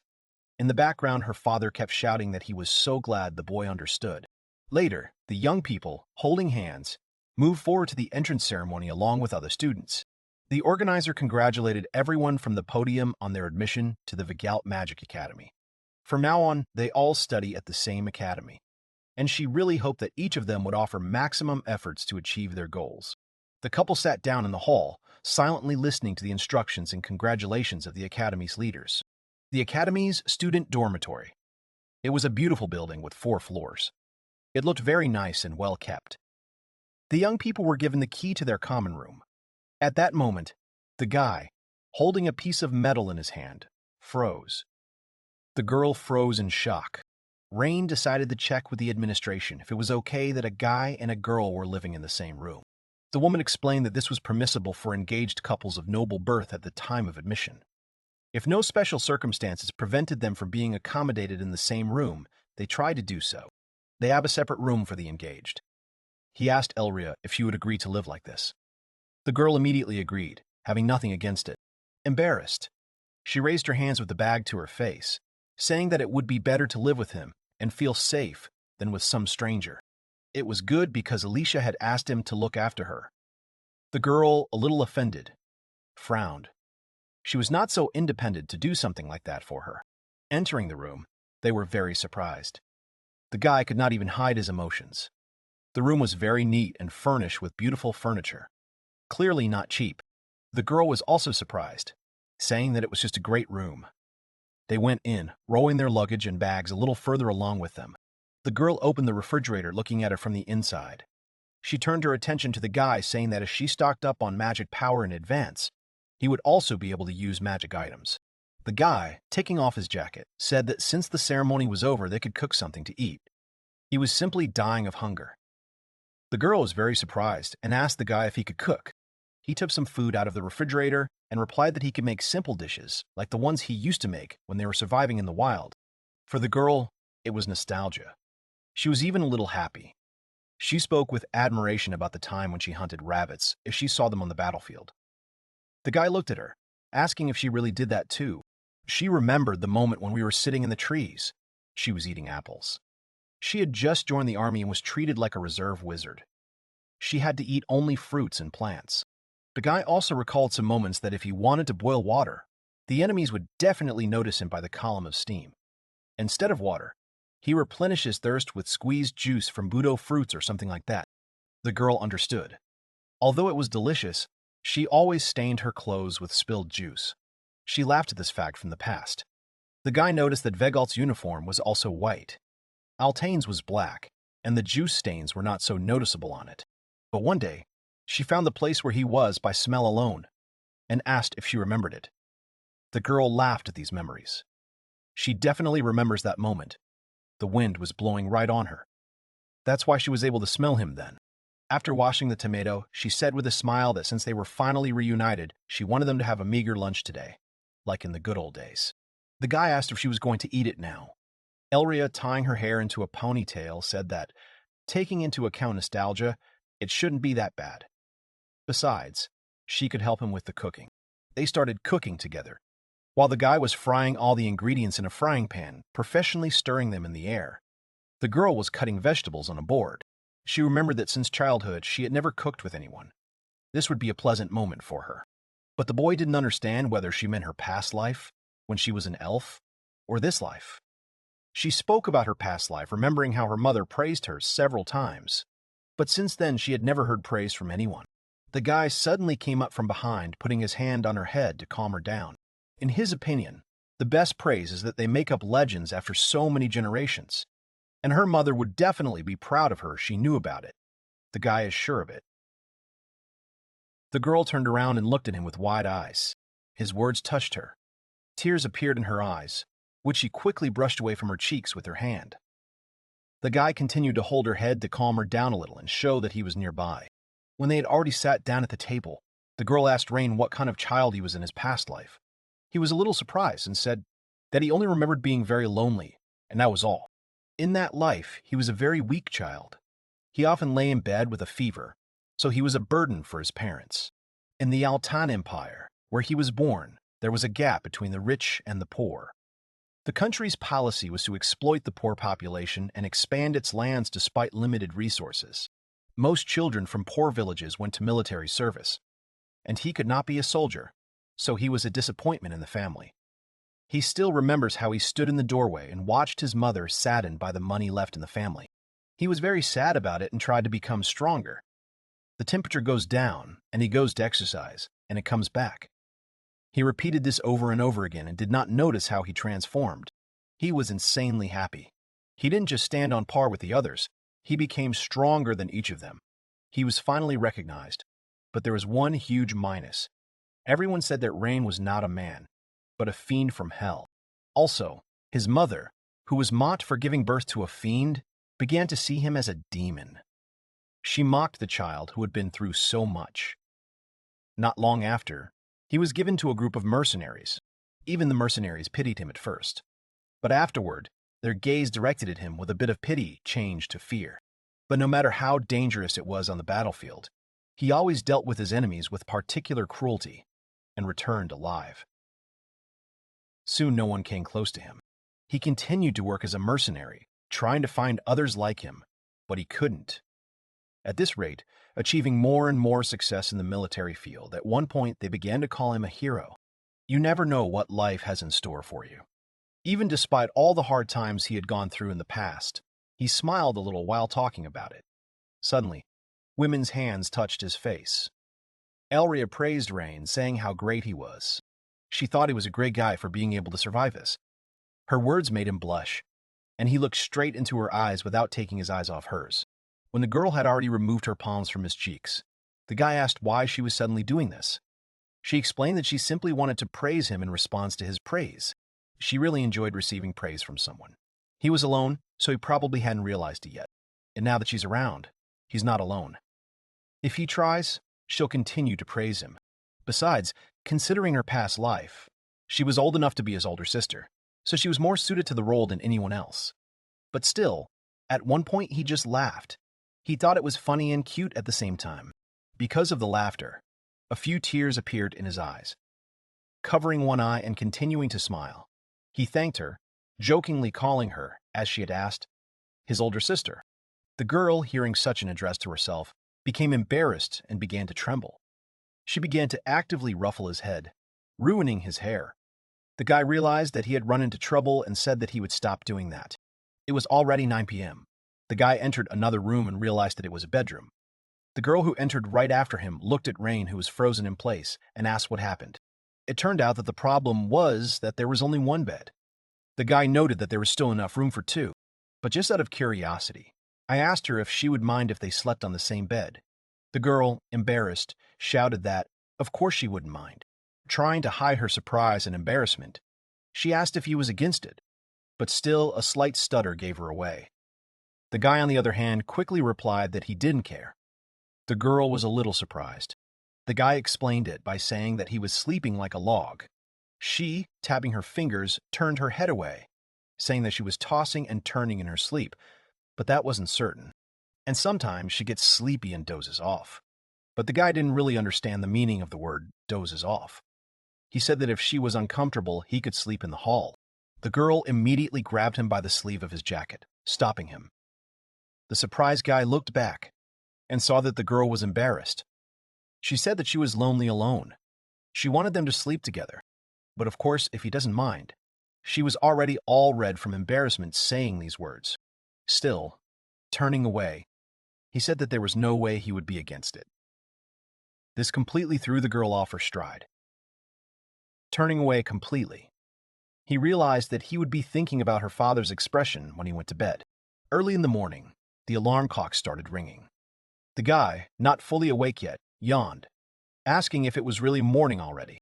He realized that it was a little hard for him, and turning his head to the side, he saw that the girl was sleeping.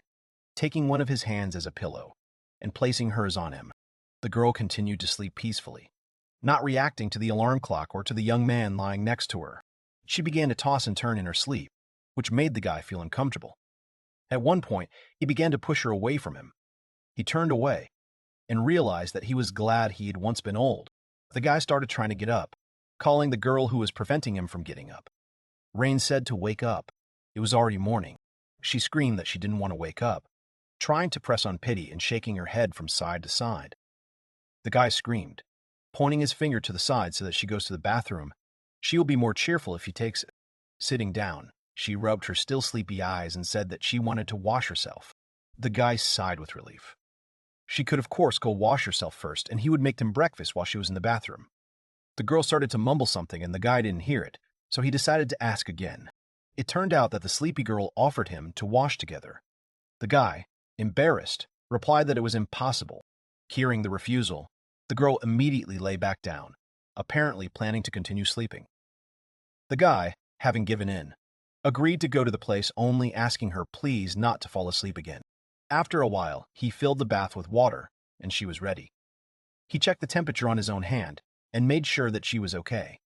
He told her to get into the bath. The girl walked inside, holding a towel with a rubber duck on top. She watched the toy with interest, asking what it was for. At that moment, the guy realized that she was still not herself, apparently not fully awake. The girl, freeing one hand, squeezed the guy's t-shirt. He asked what happened to her. The girl reminded him that they had to go to the bathroom together. The guy immediately said that he couldn't do that. He refused. The girl immediately took offense. She reminded him that he had said that he would go with her. Gritting his teeth, he realized that at this rate they would be late. He exhaled heavily, realizing that he had no other choice. He offered an alternative. Rain would hold her hand until she climbed in, so he asked her to finally give him a break. The girl agreed to this proposal and began to pull off her pajamas.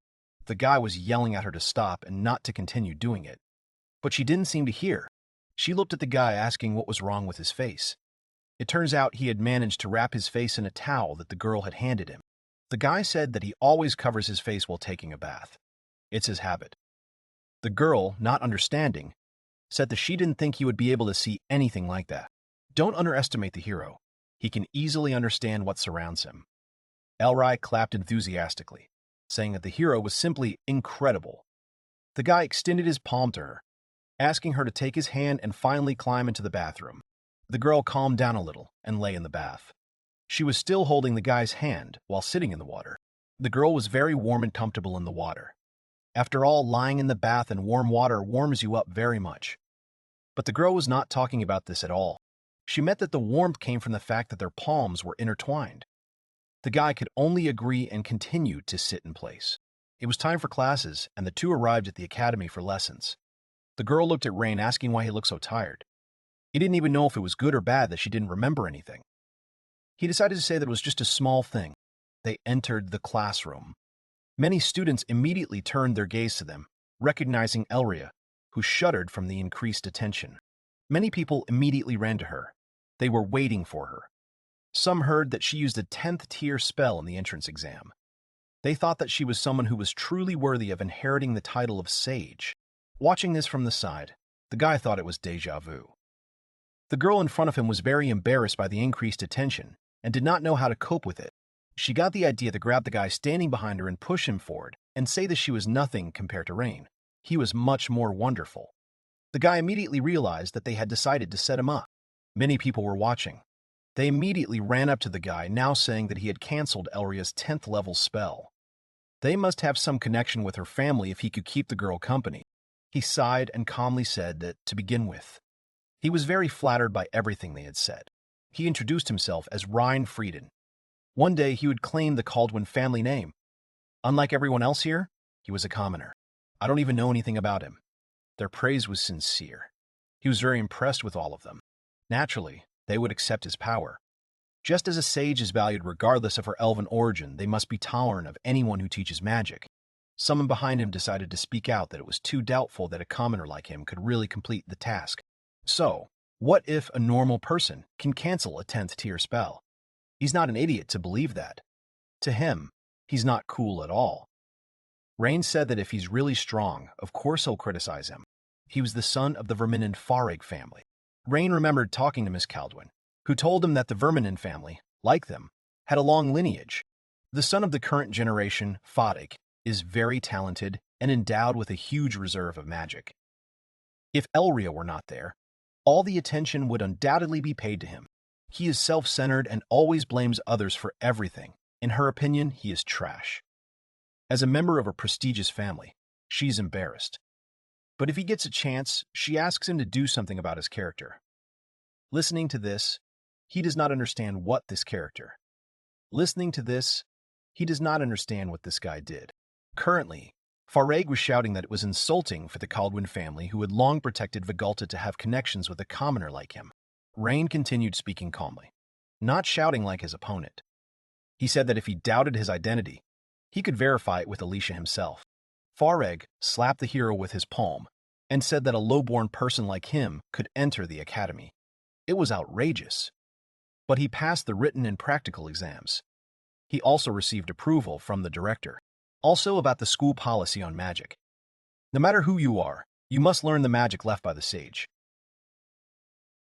Fide shouted at him not to confuse them with his grandfatherly attitude. The other students began to calm Farag down, saying that he should stop, especially since provoking someone connected to the Kaldwin family could affect the Verminen family. He was amused by the words about his connection. Rain was probably an ordinary servant, in his opinion, and it did not matter to him what he said. At this point, Rain apologized for the late introduction. Coming closer to Elria, he hugged her around the waist and said that he was her fiancé. The embarrassed girl looked at him with a red face. Everyone nearby opened their mouths in shock, not believing what they saw. The girls blushed with embarrassment while the guys were in shock, apparently because she was already taken by someone. Coming closer to the girl, he whispered in her ear that they needed to go sit in their seats. She nodded her head vigorously, agreeing with him.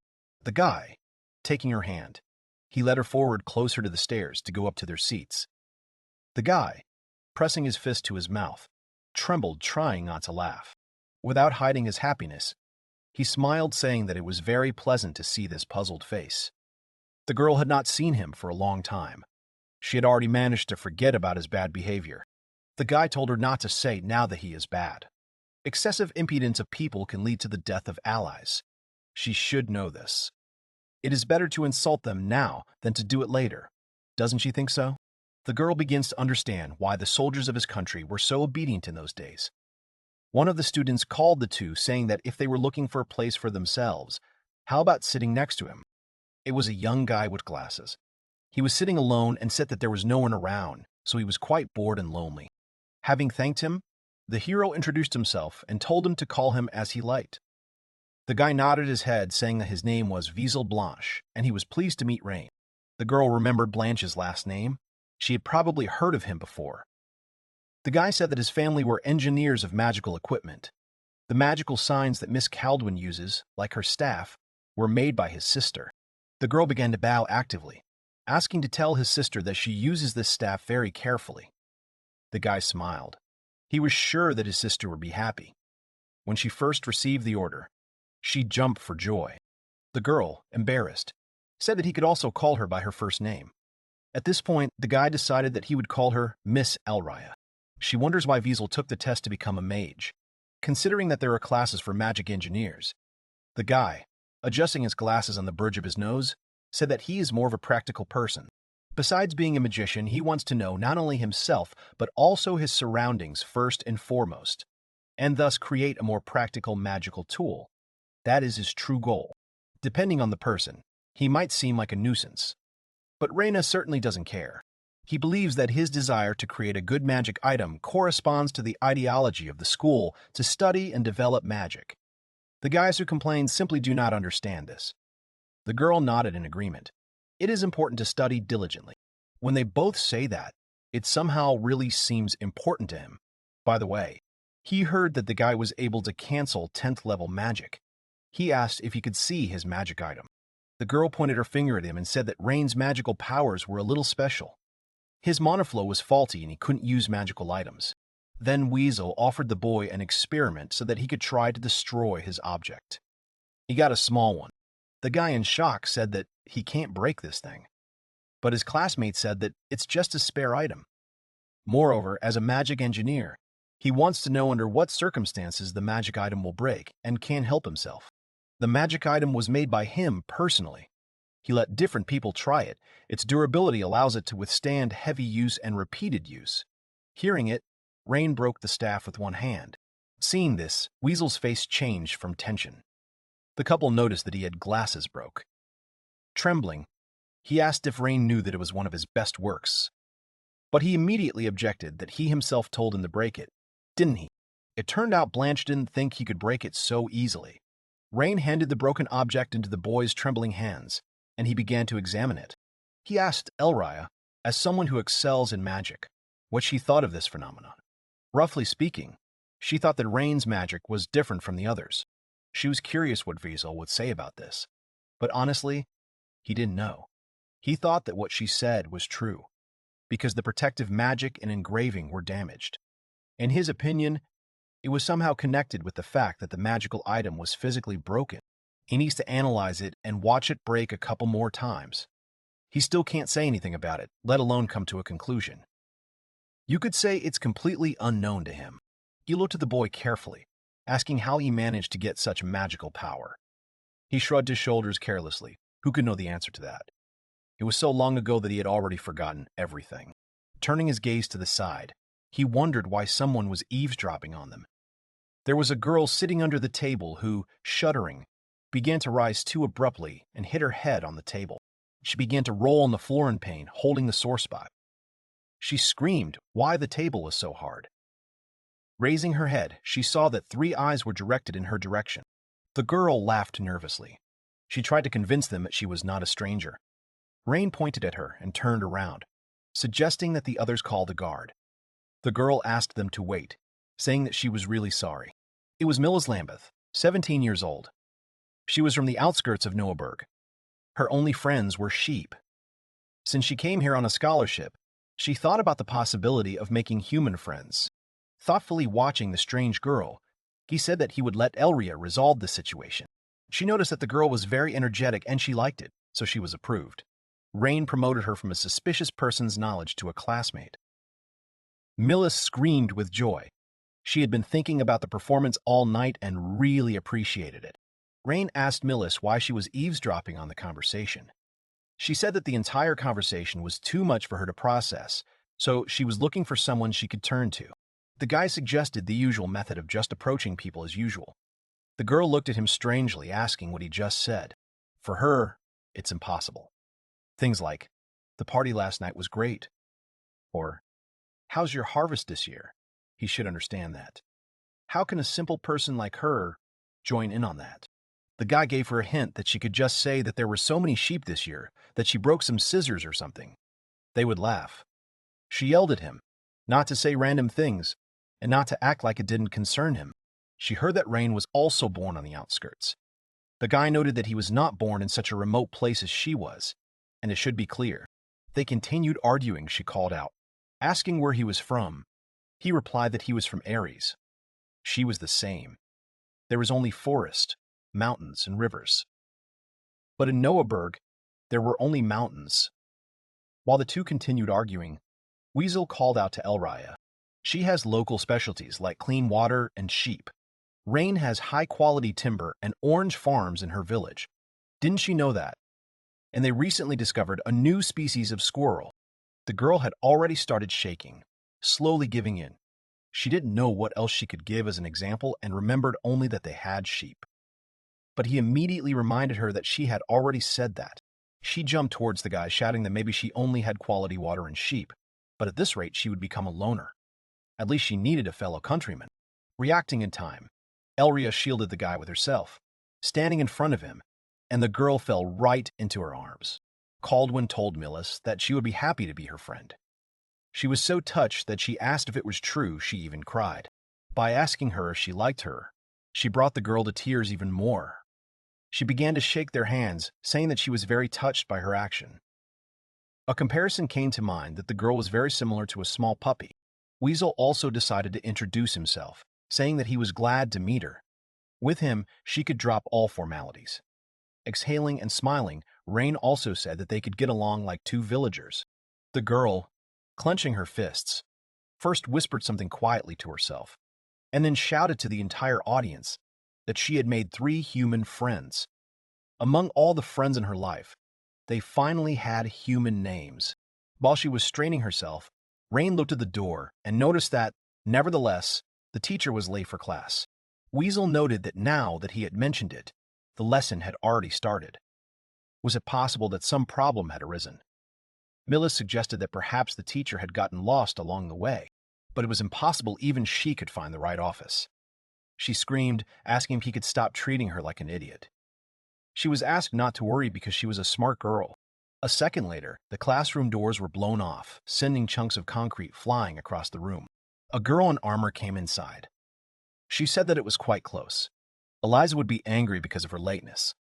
The young teacher greeted everyone, saying that she was their class teacher, and it was nice to meet them. The children continued to silently watch as the girl who had broken the wall silently looked at them. Someone was finally able to recognize her as a special rank mage, Alma Canis, and the girl did not deny it. Special rank mages are capable of using 10th tier magic, and this girl received this rank for being able to destroy a huge, destructive tier monster by herself. Everyone was wondering why the legendary special rank was their class teacher. Last week, the king himself gave Alma an order, right? She was part of a large-scale takeover of the dragon's nest. The girl asked them to be quiet. One of the students raised his hand and asked Alma what about the king's orders. The girl smiled and said that she had recently carried them out. She was asked to become a teacher by the king of the Galta and the headmaster. She is also from this academy, so she knows how everything works. She hopes that the students are somewhat looking forward to studying with her. Now she will quickly explain to them what they will be doing. There are 8 freshman classes, each with 40 students. She drew on the board with chalk so the children could see better. During the year, they will be assessed both individually and as a class, and then their average grade will be calculated. If their grade is above the average, they will be able to graduate. The most important part is the class grade. Even if they can get the highest individual score, if their class fails, they will not be able to become a mage. It is also one of their responsibilities as mages to not focus on themselves, but to prioritize working in a group. She pointed at Millis, calling her a fluffy girl, and asked her to explain the duties of a mage. Lameth was very surprised that she was called because of this, and she began to hiccup. She hesitantly began to talk about investigating crimes with magic. Defeating dangerous animals and monsters is the duty of a magician. Alma agreed. This is the right answer. But that's not all. Evacuation of local residents, ensuring route safety, isolating the danger zone, conducting rescue operations, etc. In order to be ready, the team must consist of several people, possibly even more. This is a shared responsibility for the entire class. Farig hopes that there will be no dead weight in this class. Individual assessments will be held once a month. They will consist of a real fight and a situational exam. There, their reactions to various situations will be tested. Class evaluations will be held 4 times a year. It includes a comprehensive exam where they will compete with others. She opened the textbook to see that according to the textbook, she should give lectures on magical theory, monsters' habits, characteristics, and basic abilities. She should tell them everything. Covering the book, she decided to avoid all these details, saying that they would be better off getting straight to the practice. She threw the book aside. She took a small bell and began to ring it. Instantly, all the children from the class were transported to some clearing. Here, they will conduct a training duel. Millis clung to Elria in fear, asking where they were. Liesel immediately realized that this was a separate space created by a magic item. It was quite interesting. Rain also noticed that it seemed like the wind and grass were also real. The teacher picked up the staff, saying that this magical item was created by the principal. Until she canceled its effect, they would not be able to leave, and no one from outside would be able to interfere with their fight. The girl asked with a smile if anyone wanted to be infected against her. Of course, she would hold back and not fight at full strength. The students knew it was simply reckless to fight a special rank. She urged them to hurry. If no one volunteered, they would all be lost. Faryag was the first to take the risk, saying that in that case, he would be her opponent. He introduced himself to her by his first and last name, saying that he could use a 7th level spell. He had also trained for magical battles since childhood. The girl replied with a smile that it sounded quite promising. In that case, she will be more serious. The guy immediately got scared. He did not expect this and decided to clarify how to understand that she will be serious. He asked to say more specifically. Smiling, the girl showed on her fingers that she could possibly break a bunch of his bones, but it wasn't certain. Verminen was instantly scared, stepping back while his friends covered him in front of the teacher. He certainly didn't agree with this. Did she really want to break his bones and call it restraint? Someone raised their hand from the side, saying that in that case they wanted to try. It was Elria. Alma realized that, apparently, this girl was quite brave. Not like that boy. The teacher asked what her name was. Elria introduced herself to her. There was no fear on her face. The 3 friends behind her watched her quietly. The teacher admitted that she was the unusual child that Liza had told her about. She had heard that she was only allowed to use spells up to level 5, in which case the teacher decided to accommodate her. But she replied that everything was fine and there was no need to hold back. These words made the teacher shudder in surprise. But what's more important is that she asked the girl if she should hold back any longer. This clearly enraged the mage, who instantly released a large stream of magic, which hit some of the students. But Elria was able to hold it back with ease. Alma was surprised at how easily she defended herself. Millis and Weasel, who were standing behind her, were very surprised, and the hero had seen this before. Using magic, the teacher created a huge human hand made of bones, directing it towards the student, but she was able to block this too. This magical barrier, unlike physical attacks, disperses magical energy so that it repels even magical attacks. The teacher admitted that she had quite elegant magic, and I wondered if she had anything else. Alma said that she can use anything, but to do it as if she was fighting her for real, she wanted to see how many bones she could break. She just nodded in agreement with a calm face. Rain called out to the other students, drawing their attention to himself. He called for the others, who were still able to move, to remove those who had passed out or were unable to walk on their own. He warned that they could get hurt if they stood too close to the fighting. Rain decided to stay where he was. He was getting curious and asked what about the other 2. Wiz also wanted to stay and watch. Millis was shaking all over and couldn't move an inch. The huge hand was moving towards Kaldwin again, and again she easily deflected it with her staff. She created a tree. the roots of which began to move towards the teacher. She got a little nervous asking what kind of magic she had. How could low-level magic compete with high-level magic? Beazle said that the instructor of the law is difficult to admit, but Elria's magic produces dozens of spells at the same time. She only uses low-level spells, but can resist the highest level, which is impossible.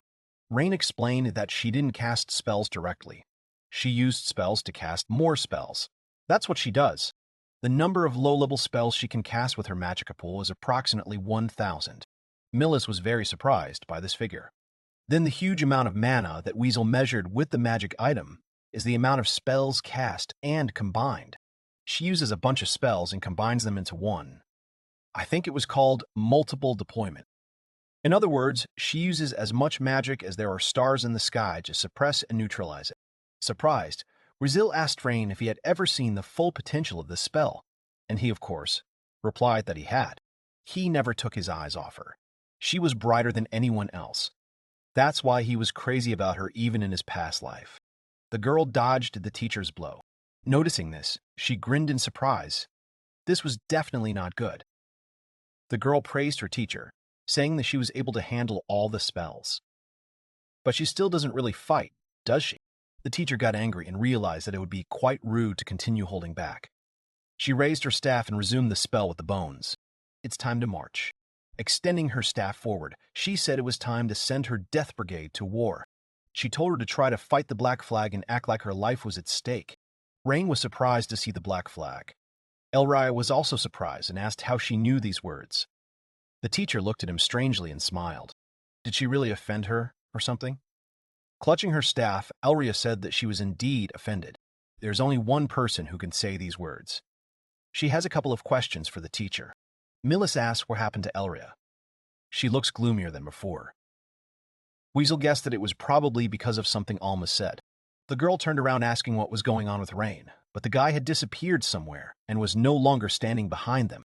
The skeleton swung his sword towards the girl, but was instantly struck by a blow from Rain, who intervened in the fight. Everyone was shouting what happened. He apologized for butting in, but he can't just sit back while someone uses his own words. Alma realized that he was unusual too. He definitely wasn't using any magic. How could he just send her skeleton flying? The guy introduced himself and said he was glad to meet the teacher. He said that if she answered his questions, he would be happy to answer hers. Because the banner was so old that it was almost completely worn out, so at first he didn't even notice. But after her phrase, he was sure. He asked why she was holding the banner of Altain. Who knows? She doesn't understand what he's talking about. But if he doesn't answer first, then she's not obligated to give him an answer. Someone from the side shouted what they were doing. Could Eliza really see this too? As if in confirmation, the cry sounded again, that she could see everything and even hear it. Is she crazy? It's so easy to use 10th tier spells on a student. She didn't create this magic item for that purpose. If she breaks it, she'll get angry. The teacher listened to the scolding and with a snap of her fingers removed the skeletons. She shouted to Rain and he turned around. Reminding the guy of his question, she said that they could discuss it later. He agreed after all. They were interrupted. In any case, they all need to dedicate themselves to magic and train. That way, they can be strong just like her. So they need to give it their all and become mages. The other classmates, seeing what happened in front of them, were stressed. They understood that they were on a completely different level. The teacher decided to cheer them up because they had all worked hard to get into the academy. They couldn't give up now. Until the end of the year, they will be studying with him. They should understand this. And she believes that they will all be stronger than anyone else, so they need to follow her. Now the other kids who haven't regained consciousness yet need to wake up. They're going to teach them one of the most important fundamentals of any mage. They need to run until they pass out. All the students rushed to run. The girls were taking baths now. It was just what they needed after such a workout. Elria agreed that huge baths were great. In her village, Millis went to the onsen every day to wash herself, so its absence is very noticeable here. Elria thanked her for calling her here, but she herself was grateful. She was truly grateful for carrying her here. Let's go back an hour earlier. The teacher asked why these guys had no stamina at all. She pointed to a couple, telling everyone to look at them, because they were still okay. They are used to it after all. Elria, it seems that no one else can move. Can she carry them? They can do it with the help of transportation magic. Technically, these are 6th-level spells. She lifted her classmates into the air. Millis asked to take a bath. Alma suggested going to the dorm's shared bathroom. She immediately invited Elria to join them. Rain said that since Millis invited her, she should go. Since she's leaving, Alma will borrow Rain for a while. Present tense. She has a lot of things, but she can, like relationships or that banner. Millis watched steadily. She noticed it. Now that Millis thought about it, she said that she was so unfair. She has smooth hair. Her skin is also soft and smooth. She is cute and her body is just perfect. The girl was very embarrassed and said that she was too loud. But now she wanted to discuss something with her. She wants to give a gift to one person, which she thinks will be a good gift. The girl immediately guessed that it was a gift for Rain. She screamed that she hadn't said anything like that, but everyone can tell at first glance. Did she know that she was giving off an aura of love for Rain? But the girl denied it. She thought she didn't show it at all. She still wants to give him a gift to celebrate their entry into the academy, but she never gave gifts. She only met the two of them today, so she doesn't think she can give good advice. But how about getting him something he'd like? Is it worth giving whetstones and oil? Millis is sure he will be pleased. As a girl from the outskirts, she also likes to take care of her tools. Although Elria was thinking about equipment and armor, but instead of consumables, she thinks that something more durable will be better. It is memory. The girl took her advice. Still, she couldn't think of anything. Millis asked if she was given up too quickly. Even though they have known each other for over 50 years, adding her age from her past life makes her almost 200 years old. But this is a difficult situation. It became too sad. Millis asked in a panic not to drown herself. She only met her today. She should think about the moments when Rain is happy. He looks happy when he fights. Lambeth asked if he was addicted to fighting, but he wasn't. When he fights with her, he always laughs and seems to enjoy himself. She wants to give Rain something that will make him laugh like that. She thanked Millis. She hugged the girl, saying that it was too cute. She shouted that she was a treasure of the nation and should be appreciated. She envied Rain. She decided to give 100% of her support. At the same time, in another place, Rain was waiting in the office. Alma came in, asking for forgiveness for the wait. Eliza's scolding was very long. The guy replied that he didn't need any small talk and immediately asked where she got the Altain banner from. Alma didn't know what Altain was. He asked her not to act like a fool after waving her magic item around, but she was telling the truth. She wants to know why he immediately took this fabric for a banner. It means that now it is not customary to take it for a banner. As he said, that fabric is truly intended for a specific banner. Only people who inherited the name Kanos know about it. She asked to tell her who he is. He asked for forgiveness, but he can't answer that question. She can ask anything but that. She can ask questions freely and find the answers herself. The girl realized that he had thought of something good. In other words, the choice was in Alma's hands. She could learn his identity based on his answers. But on the other hand, if he could answer her questions without revealing anything, he could earn her trust. Then, she decided to ask him what his opinion was about methodical people. He thinks that they are serious and diligent. Even if they are not flexible, they are not bad guys.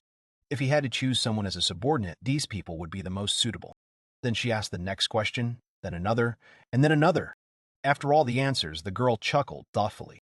She decided to ask one last question, and he asked if she was sure about it. The girl addressed him as you, but after correcting herself, she addressed him as you.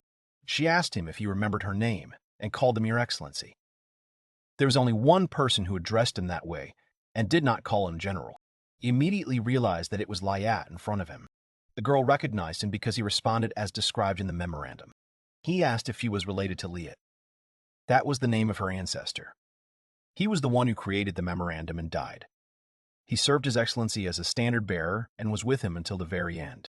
That guy even left a memorandum for millennia. It just shows how much her ancestor adored him. As agreed, she will not ask anything more. For example, how someone who lived thousands of years ago is still alive. The guy decided to stop there. This is the reason why he wanted to talk. He asked if she knew anything about Althena. As she said, she does not know such a country. She can say the same about the flag. It was passed down through generations along with the book. It says nothing about this country. Rain asked about the hero, or his name. Technically, it is there, but was found through magical research regarding elves and oral tradition. but nothing mentioned in the memo. Lyot always called him Your Excellency, but sometimes he called him General. But this is not mentioned in the memo. He realized that someone was deliberately trying to erase the hero's existence. Does he even do this by manipulating a personal memorandum? Logically, it is impossible, but in reality, irrational things happen. But why, then, does it still exist among the elves? The girl assumed that it was because of oral tradition. After all, elves live a long time. They always spread information without any medium, just passed on history by word of mouth. But weren't elves and humans very close 1,000 years ago? At that time, it was not considered important enough to be passed on orally. They would not have told people about it without thinking. At that time, even though they were no longer there, the oral tradition continued to exist. He asked from now on to speak if anything happened. He was sure that she knew much more about history. She agreed, but was angry that he had the courage to give orders to a special rank. After all, her ancestors respected and loved him, so there was nothing wrong with that. The girl suddenly wondered if Elria was the same as him. He decided to leave it to her imagination. She realized that she had just started a fight with a real sage. In general, he was counting on her. She asked to leave it to her. She can handle this task herself. Several days have passed since the conversation with Alma. The situational exams will begin the day after tomorrow. Millis asked if anyone had plans for tomorrow's day off. V. Isel wanted to go home and take care of the magic items. Rain reproached the girl. Although Elria praised her, she should work on her combat skills. The girl called him a monster. She just wanted to have some fun. Women can't live without a reward. Elria was dozing on a chair. Vizel couldn't believe she could sleep like that. She was researching magic and always fell asleep later than Rain. He was a little worried. Millis assumes that this is normal. Perhaps she is making an effort as the sage's heir, or doing it to leave something worthy behind. Rain assumed that Millis knew something. She asked Rain if he was being too friendly with Alma lately. Weasel confirmed it, because she calls him Your Excellency. Farik passed by and immediately insulted Lambat. The girl apologized. He was already annoyed that everyone was flattering her, but now she was making even more noise in the cafeteria. He asked if a commoner knew how to apologize. When she asked for forgiveness from someone of higher status, she must bow, pressing her forehead to the ground. The girl got angry and apologized for the noise, but there was no reason to go that far. Fareg was very angry after her words. He wanted to punish the commoner. His friends immediately called out to him. He said that status was not the only difference between them. To be worthy of using the great magic of the sage, she does not have enough intelligence for it. He wanted to hit the girl, but Rain was able to cover her with himself. Fari's magic dissipated. Rain called him, calling him boy. Farig screamed why he was addressing a member of the Verminen family in an insulting tone. He asked if he realized what he had just done. But Fareg clearly had no intention of admitting his guilt since he was trying to teach a commoner. If he doesn't understand it himself, Rain should explain it to him. Magic is something that has taken many lives, so to possess it and use it on someone means that he is willing to be killed. He said something about being worthy to use the great magic of the sage. Unlike him, the sage risked everything to cast spells. If he wants to talk about himself, he needs to go achieve something, not relying on his family. If he's not happy with this, then he needs to stop and show his proud side. But he threw the guy aside, saying that if he was not capable of this, then he was the one who should know his place. Farag insulted him. First a commoner, and now a barbarian. This guy has learned nothing from life. He deserves to be punished. He broke his sword in two. The guy screamed that it was a magic item. Now he will consider that they are even and will drive him away. Rain walked up to Millis, asking if she was okay. The girl started to get mad, asking to do all the cool things when Elria wakes up. The guy asked her not to get mad. She slept through all the noise. Lombot approached the girl saying that she couldn't sleep here, and she rubbed her eyes and woke up. She immediately jumped up and ran to the guy. She hugged him. Weasel said, embarrassed, that she was sleeping on him. It turned out that she was like that even in her dreams. He said that they would leave first. Weasel asked to leave the cleaning to him. He said goodbye to the boys and went ahead with her in his arms. He doesn't know what she does, but he asked her not to exhaust herself. The girl muttered in her sleep that she wanted him to be happy. He was surprised. She wanted them to be like before. The girl woke up suddenly and saw that she was in her arms and screamed. He told her that it was dangerous. He asked her to sit still. She thinks she needs to try a little harder.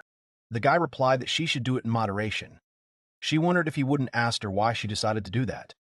He didn't think she was hiding anything from him or doing anything dangerous. As long as he was around, she could relax and do whatever she wanted. The girl hugged him in gratitude. From real combat to reaction in different conditions. The situational exam will determine the grade of each student. The exam will be held in a special place where all 8 classes can gather. And this place is managed by the academy in a huge forest area. Behind the fence is a dangerous area inhabited by monsters. Monsters are easily born in places saturated with mana. Then, after a long period of mating with other beasts, their numbers and habitat continue to grow even now. For today's exam, they will enter at least an E-rank zone. There are many small to medium-sized monsters in it. The teachers have already dealt with the medium-sized monsters, but this place is still dangerous. Their carelessness and pride can hurt them here. They can also die. They must never forget this. Another teacher decided to explain the essence of the situational exam. The scenario is to rescue those lost in a dangerous area. There are several dummies on the territory. They must find and bring them within a certain time. As soon as they bring them, the exam will be over. The more they bring, the better their score will be. Someone asked if the exam was meant to be assessed individually, whether they should prioritize their assessment and act alone. But Alma decided to leave it without comment. The most important thing in this exam is to achieve the goal. That is, to guarantee salvation. So it makes sense to work together for salvation. They have 30 minutes before the start. They can discuss everything among themselves until then. Rain gathered the others. They need to decide what they will do. Weasel decided that he and Millis would be dead weight and thought it would be better if they separated. But the boy refused. Elria won't be with them and he needs their help. Millis said he's on a completely different level. The guy explained to her that the purpose of the exam was rescue. The dummies couldn't move, but what if there were people in their place? She realized that then maybe someone would be very scared. Weasel realized that they would be wounded and therefore unable to move. Then their job would be to calm the frightened people and take care of their wounds. And they would also have to carry them to safety. Doing this alone is incredibly difficult, especially because he can't use magic. He can't take care of the mannequins, so this building is impossible for him. Mannequins are also magical items. Millis realized that they wouldn't be able to retrieve them until they provided first aid. It was also possible that there were hidden mannequins, and it might take a lot of people to find them. That's why Rain will take care of the monsters. Beazle will transport them with a magic item, and Millis will have to figure out the mechanism. Millis thought that Elria would have a hard time alone, but it turns out that the director ordered her to do everything herself. She said it would be hard to judge others while she was around. Elria agrees with Rain's idea. Farag shouted from behind them that they still didn't understand anything. Rain greeted him calling him a boy and saying that he looked cheerful. Farag got angry because their age difference is not so big to call him a boy. Rain asked why he ran to them. Farag thought that the purpose of the exam was not just salvation, but there was another one. The instructor said that there are no medium-sized monsters in the danger zone, but she didn't mention anything about a big monster. Whoever can conquer this monster will get the highest score, but the guys decided to ignore him and leave. He shouted that he was still not finished. If he thinks about it, he will understand that they don't even know whether they can handle it or not, so it is impossible that they would do something like that. But Farhake has the strength to handle a big monster. Seeing the guy's magic item, Rain stopped, saying that it was very short. He was like that because he broke him. With tears in his eyes, he said that the engineers had managed to fix it somehow yesterday. They must have good skills, but it was not worth overexerting themselves and breaking it again. Far got angry again, and his friends managed to pull him aside. Even though he was disgraced in front of everyone yesterday, he still has the courage to be rude to him. After all, the Verminans have many achievements in subduing monsters. They must have put a lot of effort into it. It's almost time to go. Elria asked to be more careful. The guy also told her to be more careful because she is alone. She should be more attentive. These two were flirting before the exam started. But since they are strong and have freedom of action, they should be left alone and ignored. The team set off on a journey where the monsters were. Rain easily defeated them with one leg. Although the monster was big, as a monster it was quite weak. But this was said by the one who knocked it down with one kick. Rain tried to restrain himself so as not to leave traces of blood. After all, the smell could attract other monsters and complicate the rescue. There were really a lot of monsters there. Was Elria really okay? But Rain had no doubt about it. She could definitely defeat them all with first-level spells. She can defeat an average person single-handedly using martial arts. Millis didn't believe that such a cute and fragile girl could do such a thing. During 1,000 years of complete peace and tranquility, specialized combat magic, fencing, and martial arts ceased to develop. Beazle found Rain's movements interesting and the hero was pleased. He decided to show him a little more. Weasel also likes to fight at close range. He would gladly accept his offer and listen to his recommendations. Millis can ask Elria to teach her. Then she can move differently if she learns self-defense techniques. Beazle suddenly told both of them to stand still. He saw a cave ahead. The hero asked if he saw any monsters nearby, but the surrounding area was empty. This meant that there was a mannequin inside the cave. The guy ran forward while the girl shouted at him how he could be so sure of this. He guessed because, for example, she got hurt while running away from the monster and wants to find a safe place. Mannequins are not lying around everywhere, so it can be assumed that she is in a similar situation. Weasel and Millis were trying to catch up with Rain. The cave was already not far from them and was visible ahead. Rain decided to go ahead and told Weasel to keep an eye on the situation, and he gave Millis the task of supporting them. Walking forward, he saw as many as 5 mannequins. The girl was surprised that there were so many of them. According to the script, they ran away in groups. He decided to leave the rest to the boys. Weasel has found several mana patches. He thinks they will dissipate if 2 or more people are involved. It's just like Rain said. He asked Millis what about the mannequin next to her. She thinks they are like that too. Suddenly, one of the mannequins squeaked and began to move. The girl was very scared. Rain heard them and asked if everything was okay. Beazle replied that everything was fine, but it seemed that the mechanism had been activated. They saw that the timer had started. Weasel thinks that this dummy is mortally wounded, and the timer shows the time they have to save it. In that case, they need to heal it quickly. In the end, Elria acknowledged her healing magic. The mannequin began to squeal again, and the girl began to scream in fear. The guy shouted that she was louder than the mannequin.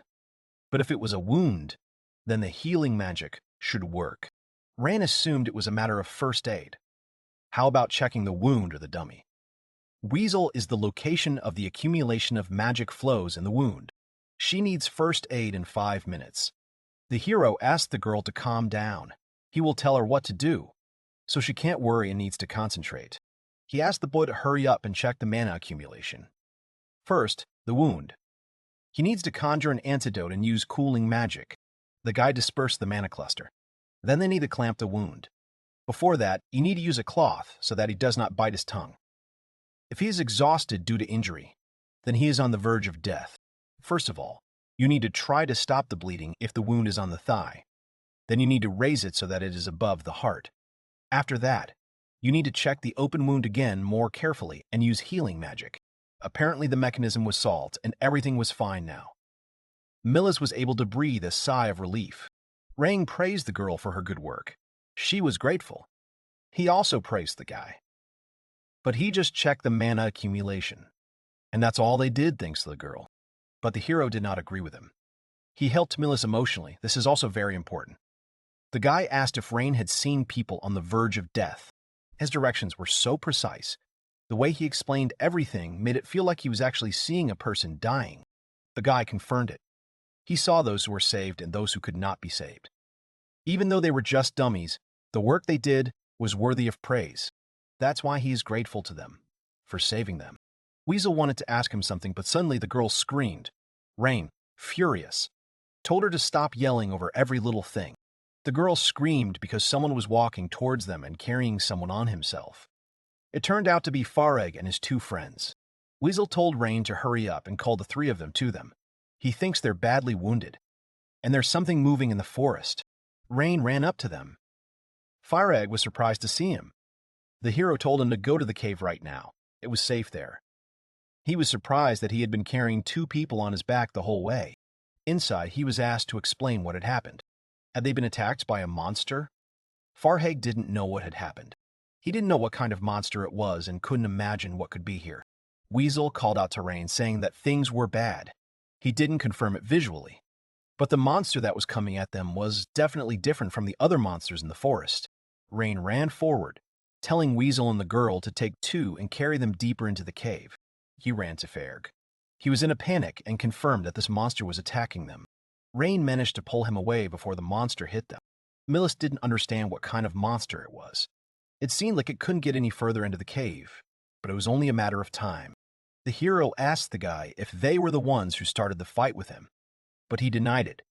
It is true that he thought the academy would prepare something, so he did some reconnaissance. When they actually met the monster, he froze in horror. Volk and Lucas covered and protected him, and then this happened. Because he tried to do something unnecessary, because he tried to find a big monster, they got hurt. Rain asked why the boy was crying. He managed to escape against all odds and did not abandon his friends by running away in despair. He can be proud of it. The hero called Weasel, saying that after he leaves the cave, he must cast a barrier. Farag wondered if he was going to fight him. It was impossible. The young man asked about immunity to magic. He told them not to worry because he wasn't going to die. He was just going to win like the hero he was. 1,000 years ago, warriors use fire against a monster. The Altain send magical creatures that are immune to physical and magical attacks. The warriors ran to the sides, and among them was a hero. They shouted at him that he would die if he approached this monster. But he did not listen to anyone and went forward despite the fact that he was warned. He called the monster to his attention and asked if he could handle his sword. The young man single-handedly saved Altan and Vigalta from danger. Because of this, he was given the title of hero. Our time. The monster was beating against the entrance to the cave. This monster is called the Armored Dragon. It feeds on ore veins such as gold and magic ores, which gives it the ability to reflect magic. It is the main enemy of the magician. Farag asked how he knows this. He replied that a lot was happening, he just knew. But it's still too reckless. Farik thinks they should wait for the academy to help, not necessarily the academy. Elria could handle this if it came, but they don't have time to wait. He asked Wiesel if he had brought a magical item that could create a barrier, and he had a couple with him, in fact. Then he called Millis. He asked her to continue healing the wounded. She must cope with this. She looked back and promised that she would cope and would definitely save them. That's why I asked to send this monster into the stratosphere. Rain agreed with her and ran forward. He ran straight at the monster, attacking it in the face with his fist. The monster turned out to be harder than it seemed. He never realized this because he used a sword. The monster growled. The boy asked for forgiveness, but he barely remembers him. They are all weak compared to the sage. With one blow, he sent the monster flying to the side. He hoped to break his neck, but it looked like it wouldn't be that easy. The monster in front of him roared again.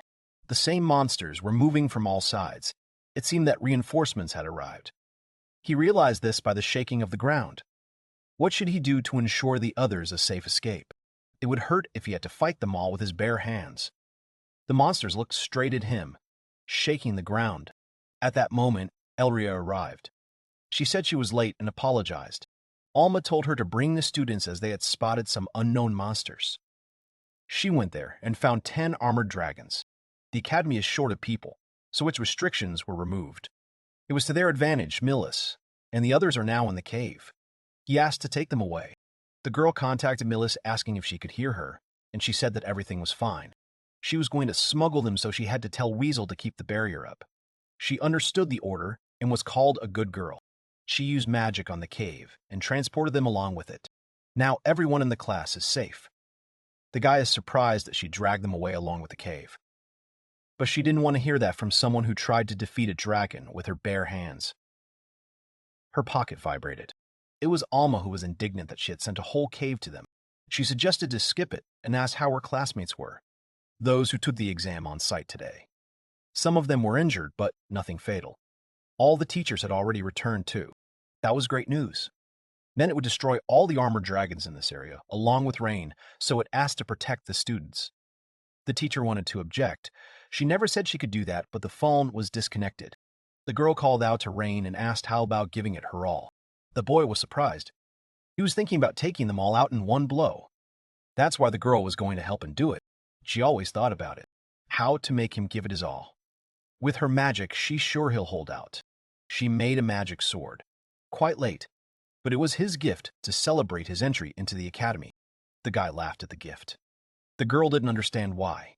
He just thought it was so like her, thinking about giving him a sword made by magic. Only she could do that. But she thought it would make him happy, so she did it. This word is not enough to describe what he feels. Her magic, which is always by his side in battles, will certainly be able to withstand his mana. Now that she thinks about it, this is the first time they've fought like this. Now they are together. This is their united front 1,000 years in the future. Since he received such a wonderful gift, he's going to show her his true strength. Even though it's been a long time, his body never forgets. He asked the girl to look more closely now. He wants to show what a serious battle means. After a while, in place of the dragons, there was only a wasteland with a huge hole in the ground. He bragged to Elria about his skills, and she found it very surprising. The sword in his hand suddenly disappeared. She said she was sorry. But it wasn't a sword that could be used forever. He told her not to worry because he was very happy. He felt really good when he could finally give it his all. But he had more fun fighting her. She felt the same way. The teacher was already moving towards them and saw what was happening below. Eliza would faint when she found out about this. Seeing what was happening, Eliza began to cry. She gave permission to use all her power. His Excellency also did a good job of pulverizing the monsters. But who gave them permission to change the terrain? The guys justified this by saying that things got fun in the middle, so they got a little carried away. In principle, Alma understood what they were getting at. Eliza was shouting at Alma from behind them not to agree with them. How did the guys manage to demolish the exam site so easily? Elria explained that she created the sword out of magic, and Rain was then able to use it to destroy everything here. Next time she would make a sword that could be used more than once. Eliza shouted to let them know that she would report this to the higher-ups. She asked them to show a little compassion. Anyway, she called Alma asking about the reinforcement reports she sent her. Well, nothing new so far. But it looks like a part was torn off. Somehow that monster was able to reduce her magic damage by half. According to witnesses, almost all of their magic was either reflected or dispelled. Not only was there a problem with magic in that area, but her magic had also become unstable. Even her Death Brigade's movement was slowed down by that monster, and he easily destroyed her. Eliza realized that he was able to influence even a 10th level spell. This is very bad. For now, they need to send a second call for reinforcements. Then she will find a specialist to investigate. They should try to question the students again. She called out to Farag saying that she heard that he'd encountered him, and almost got into a fight, and the guy confirmed it. During their exploration, they came across an unknown monster. Valk and Lucas were with it. They tried to protect it, and were therefore injured. Judging by its appearance, he realized that it was some kind of dragon. He wiped his scent by walking to the Hallwalker grass, and to avoid detection he burned several trees. Then he decided to bring the two to the cave to wait for help. The teacher praised him for his good work. He made the best decision even in such a dangerous situation. But the boy remained silent. She told everyone to head to the temporary rest area. They would not be evaluating the results of this test. As for this incident, she asked them not to talk about it with outsiders. The monsters in this area were dealt with in advance. All the school instructors were watching the area, but no one noticed those monsters. In other words, the monsters appeared out of nowhere, and the teacher confirmed it. They need to think it over and conduct a thorough investigation into this matter. The boy thought that if the invasion of the armored dragons was not a simple incident, there might be a third party. The culprit might be inside the school. They are not allowed to speak about it in public until the investigation is complete, and all but two can go free. Rain objected. They were both students too. He asked permission to go home too. The girl wanted to eat something sour for dinner tonight, but Alba told them to shut up. She grabbed them by the collar and led them away. She asked the guy if she could talk to Elria about this incident. He thinks that she knows more about the armored dragon than he does. The girl confirmed this. At that time, it was very difficult to cope with them. The girl understood from the words that it was called an armored dragon. Rain was surprised that this was the first time she had heard of it. At the very least, she had never fought a monster that could affect magic. But more importantly, Farag said he knew nothing about him. Not just the monsters they exterminated. His family collects all the information about monsters in each area. In this country, they have the most information about monsters. Alma asked if she should address Elria the same way as Reina, but the girl would be fine if she continued to speak as before. Then she asked to tell her what an armored dragon was. It is a dragon-like monster that feeds on minerals. These minerals form the creature's shell. It is usually strong enough to repel strong magic. But if they are even capable of dispelling magic, then just like 1,000 years ago, the chances that someone deliberately fed them magic ore are quite high. Alma, it seems, that she begins to understand less and less. But according to history, there are monsters capable of influencing magic. She knows about them. But in their time, they no longer exist. The girl was surprised by this. Due to the threat of magic, they were all hunted to extinction. In other words, armored dragons should not exist in this era. The couple walked forward, but suddenly someone called them from the side. Millis greeted them. The Zell realized that the conversation had apparently been long. Calling Elria, Rain said that she had been thinking a little about what to tell those two about them. The girl, smiling, agreed with him. She had been thinking about the same thing. The boys felt like they were on a hike. Millis was glad that the two of them were okay. Elria thanked her for worrying about them. Thissel told about Rimanan's companions. The two of them survived thanks to Millis's healing. At that moment, Rain saw that Fareg was actually moving to the side. He called Lambat again, calling her a commoner. The girl turned around and was frightened by his appearance. He said that because of her, Valk and Lucas were saved, and he came to thank her. The girl waved at him a little confused as he left. Watching this, Rain smiled. A few days later, the guy asked the girl to wait a second. He told her anything but that. He shouted at her to get up and not fall asleep again. She still wanted to sleep and couldn't get up. The guy was shouting that if she was late, Alicia would have a hard time and would be furious and call off their engagement. The girl asked to hug her. He suggested that he carry her on his back again instead, but the girl was adamant. She wanted a hug. The guy looked at the time and called the girl again. He told her to come to him for a hug. The satisfied girl got up from the bed. He left her uniform nearby so she should hurry up and change. The girl, without embarrassment, began to undress. But something was wrong with the blouse, so he asked what happened. It turned out that the buttons didn't match. She buttoned it up somehow and decided that it would do. The guy asked her to try again. But the girl came up with a better idea. She asked him to help her and asked if he could do it. The guy froze in place, and then, in 1 second, he was able to fix everything. She said it was amazing. He was just like a tailor. After some time they arrived at the academy, the guy was glad that he had made it. The boys greeted him, asking if it was true that they had defeated a huge dragon in the exam. He also defended others on his own. The guy was surprised and asked who told them about this. It turned out that Fareg told. When everyone was discussing what happened to those dragons at the exam, he said that they defeated them. Fareg saw that they were looking at him and quickly turned away.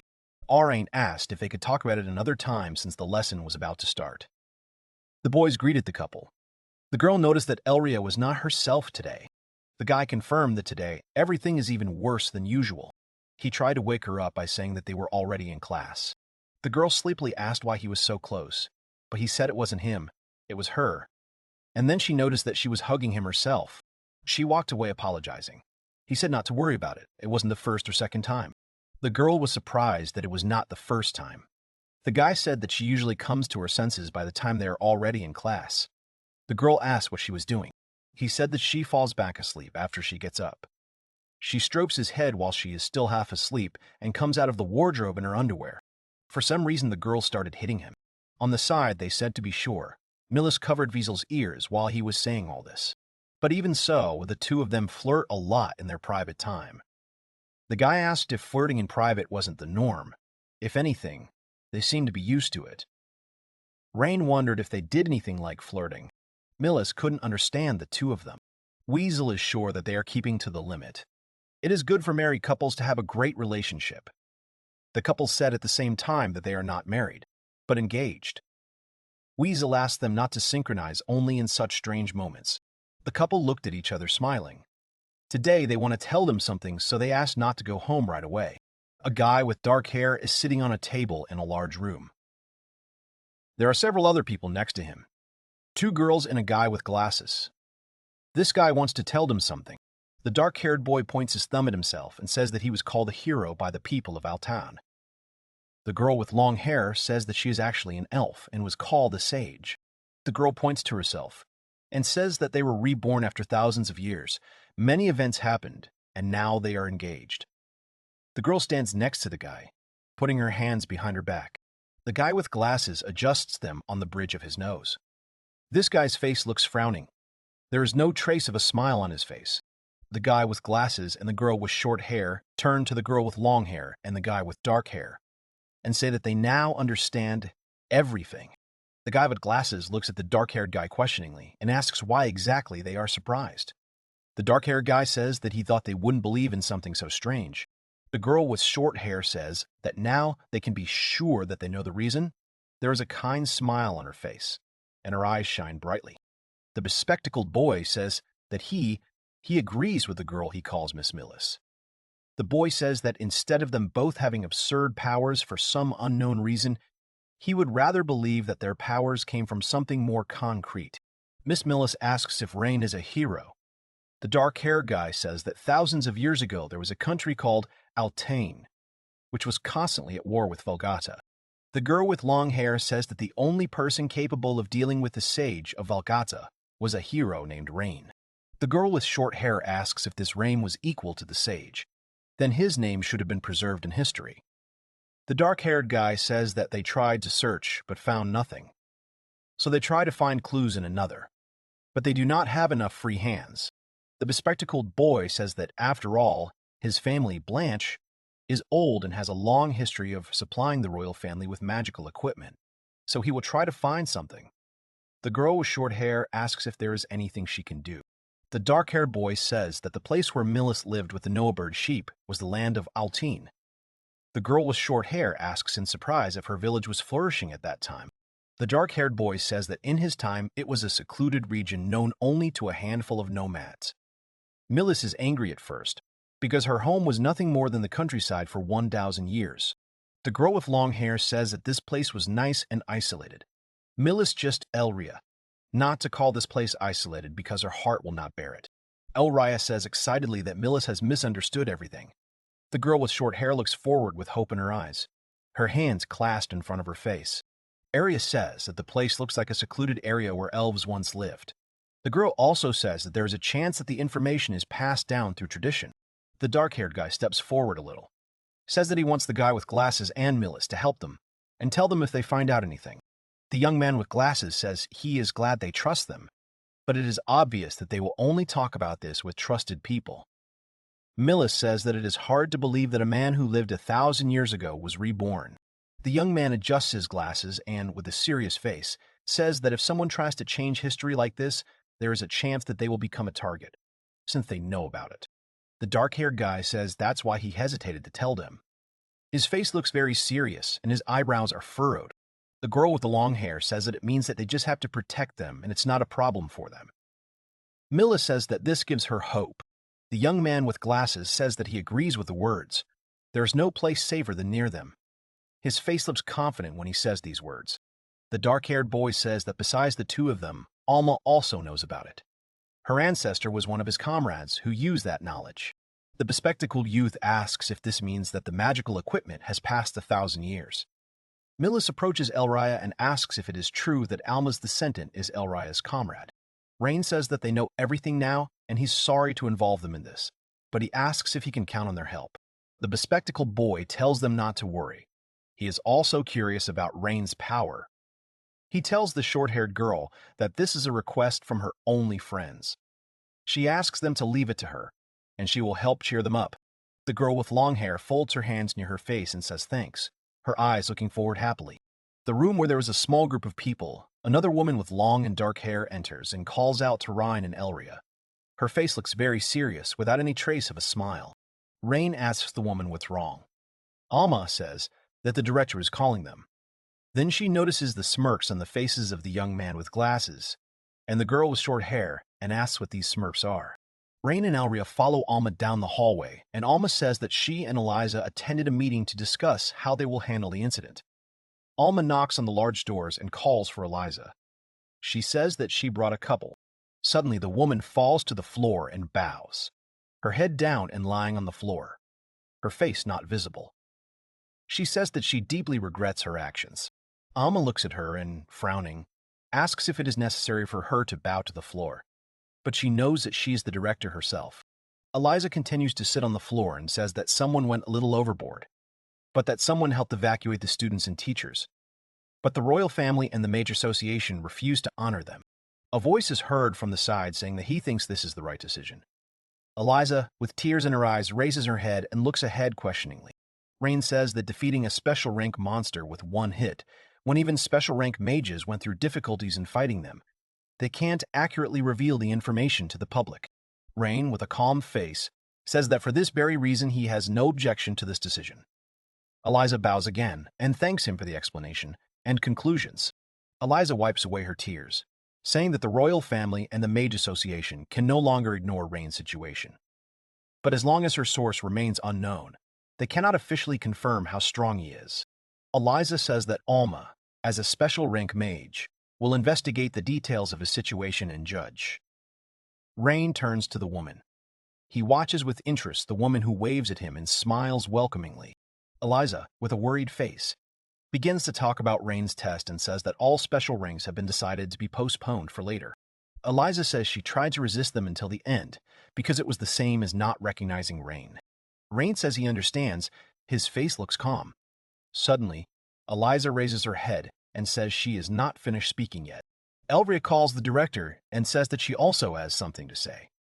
Eliza looks at the girl with some affection and says that she knows that if the market fails because of this, then a certain family may suffer. Elria says that she also wants to fight a special level mage. Eliza lowers her head and asks what the girl just said. Eliza says that Elizera is more than strong even with her limitations. She thinks that they can achieve this if they tell someone that in the future she will become a special magician. Alma kicks out the guy girl.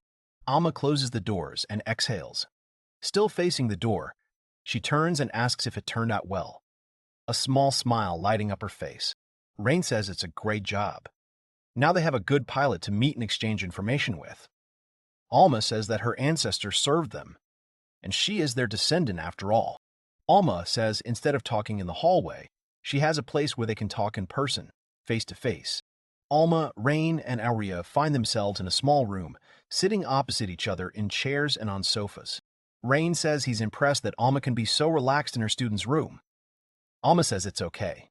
It's just juice. Alma wishes to ask His Excellency about his current abilities.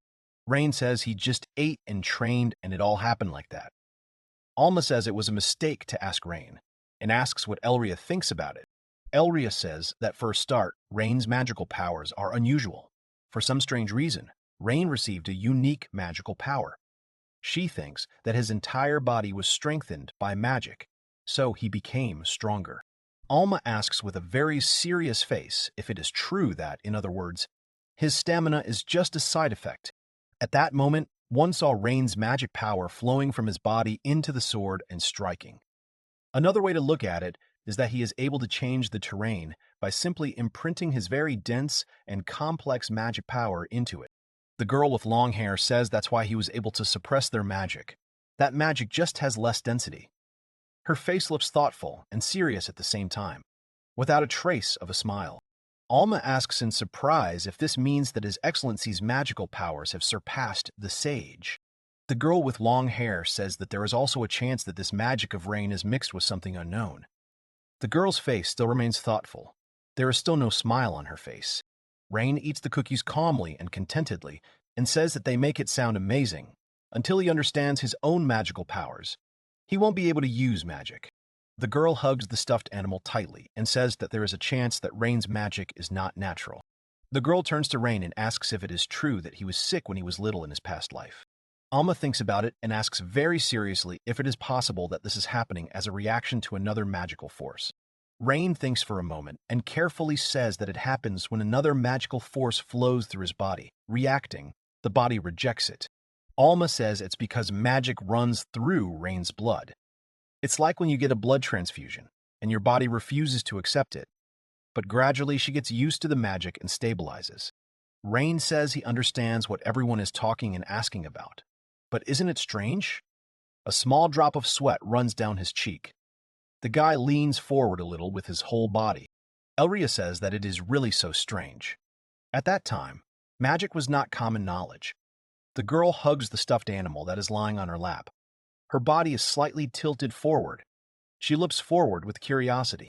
Alma says she heard about it from a report of a child who was badly injured and given more blood than recommended.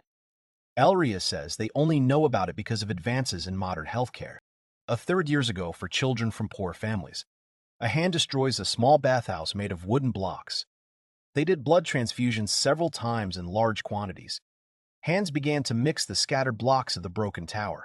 Rain says that his body was indeed weak, but he was never injured. The guy's face looks tense. He stares intently at the side where the girls are sitting. That's why someone is trying to make rain flow with only their magic power, but it's still impossible at this age. Moreover, they sent an unknown magic power into him, knowing for sure that it would work. Elria thoughtfully and seriously, without a shadow of a smile, says that it is as if someone from the distant future gave Rain power. Silence hangs in the room. Everyone continues to sit in their places and look at each other.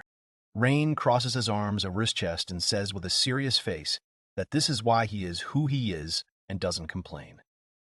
The guy doesn't doubt his words at all. Elria turns around in surprise and asks if the boy is sure. Rain says that if it weren't for this power, he would have died on the side of the road 1,000 years ago. Thanks to this power, he was able to meet Elria and live a happy life, so he is very grateful. The girl with long hair and bangs smiles. A blush is visible on her cheeks. Alma says to buy time. She can report on this little by little. After that, she can study Rain. Alma is embarrassed, says that she was told to give something to Rain. She extends her hand to the guy, and the guy, looking at this, wide-eyed, asks what it is. Rain finds a small letter in his hands. Rain and the girl examine it with interest. Rain realizes that it looks like an invitation from the royal family. After some time, when it was already dark outside, a small car with a driver drives along an empty street. The driver sits in his seat with an absolutely straight back and controls the car. Rain sits in his suit with a furrowed brow and a displeased expression. He doesn't understand how Alma could have forgotten to get the invitation out so easily, because Liat wouldn't let that happen. A few hours earlier, Kaldwin's residence. A large house with many windows and large bushes down on the street, lights burning in some of the windows. The beautiful girl turns around and, frowning, asks menacingly if they were really invited to the castle this evening and how much time they had left. Rain and Elria stand nearby and awkwardly say that they have about 2 hours left. The girl starts getting angry and yells at them to hurry up and get ready as quickly as possible. Rain turns to the girl sitting next to him and makes some noises that indicate her displeasure. Elria, with a displeased face, says that she is not much of a party person. Rain says that this is a direct order from the princess, and he asks Elria not to be like this. The girl says that it is difficult to move in the dress, and if she moves too much, her hair will get ruined. Rain says the girl has put so much effort into looking so cute that it would be a big loss to ruin it. The girl closes her eyes and says, with an important look, that she will be meek. A guy and a girl get out of their car. There is a man standing next to them who points his hand in the right direction, and the couple goes where they were directed. They walk almost close to each other. Rain and Elria walk through a large square. Elria holds Rain's hand, and the boy says that he never thought he would come here. The middle-aged man bows slightly and says that he was waiting for Elria Kaldwin and Ryan Frieden. His face looks very calm and unperturbed. The man says he serves as Her Highness' caretaker. He is Selva's chief butler, and he says he is pleased to meet her. Rain bows and says that they came at the invitation of Her Highness. Sylvester thanks them for their politeness. He is also glad that Irina has not changed at all. Erlia looks out from behind the boy. Rain apologizes because the girl is quite shy. The butler understands everything since childhood. Elria always hid behind backs. Suddenly, Elria turns her head and looks away. Rain notices this and looks at the girl questioningly. Elria asks the butler with a displeased face about the whereabouts of the man she is asking about. The butler says that he is holding Her Highness with his magic.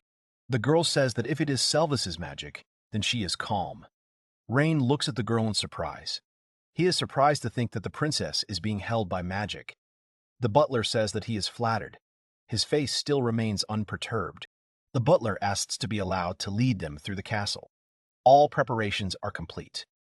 The doors behind the butler open and a strong wind rises. Suddenly, something appears behind Rain. The girl in the fluffy dress swears and says that Elria has finally arrived. The girl in the crown and in the fluffy dress with long hair says that she is almost bored. Her face looks haughty and very serious. The magical kingdom of Velgata. The first princess, Christia von Velgata, stands with her hands on her hips and looks menacingly forward. She said a friend's name and started walking towards them. Princess Christia von Velgate ran up to Elria and hugged her tightly. The princess screams that she misses the girl very much. Elria's face looks very surprised. Princess Christia von Velgate hugs the girl tighter. They say that she missed her very much because 3 whole years have passed. The butler says that Her Majesty has known Elria since childhood and treats her like a sister. She has grown so fond of her that the king has ordered that she not return home until she has completed her training. The princess turns to Rain and asks if it is true, but her fiancé. The princess's face looks menacing. Rain puts his right hand to his chest and says that he is pleased to meet the princess, but does not have time to finish. The princess asks to be addressed informally and to call her simply Chris. She will also address the boy informally.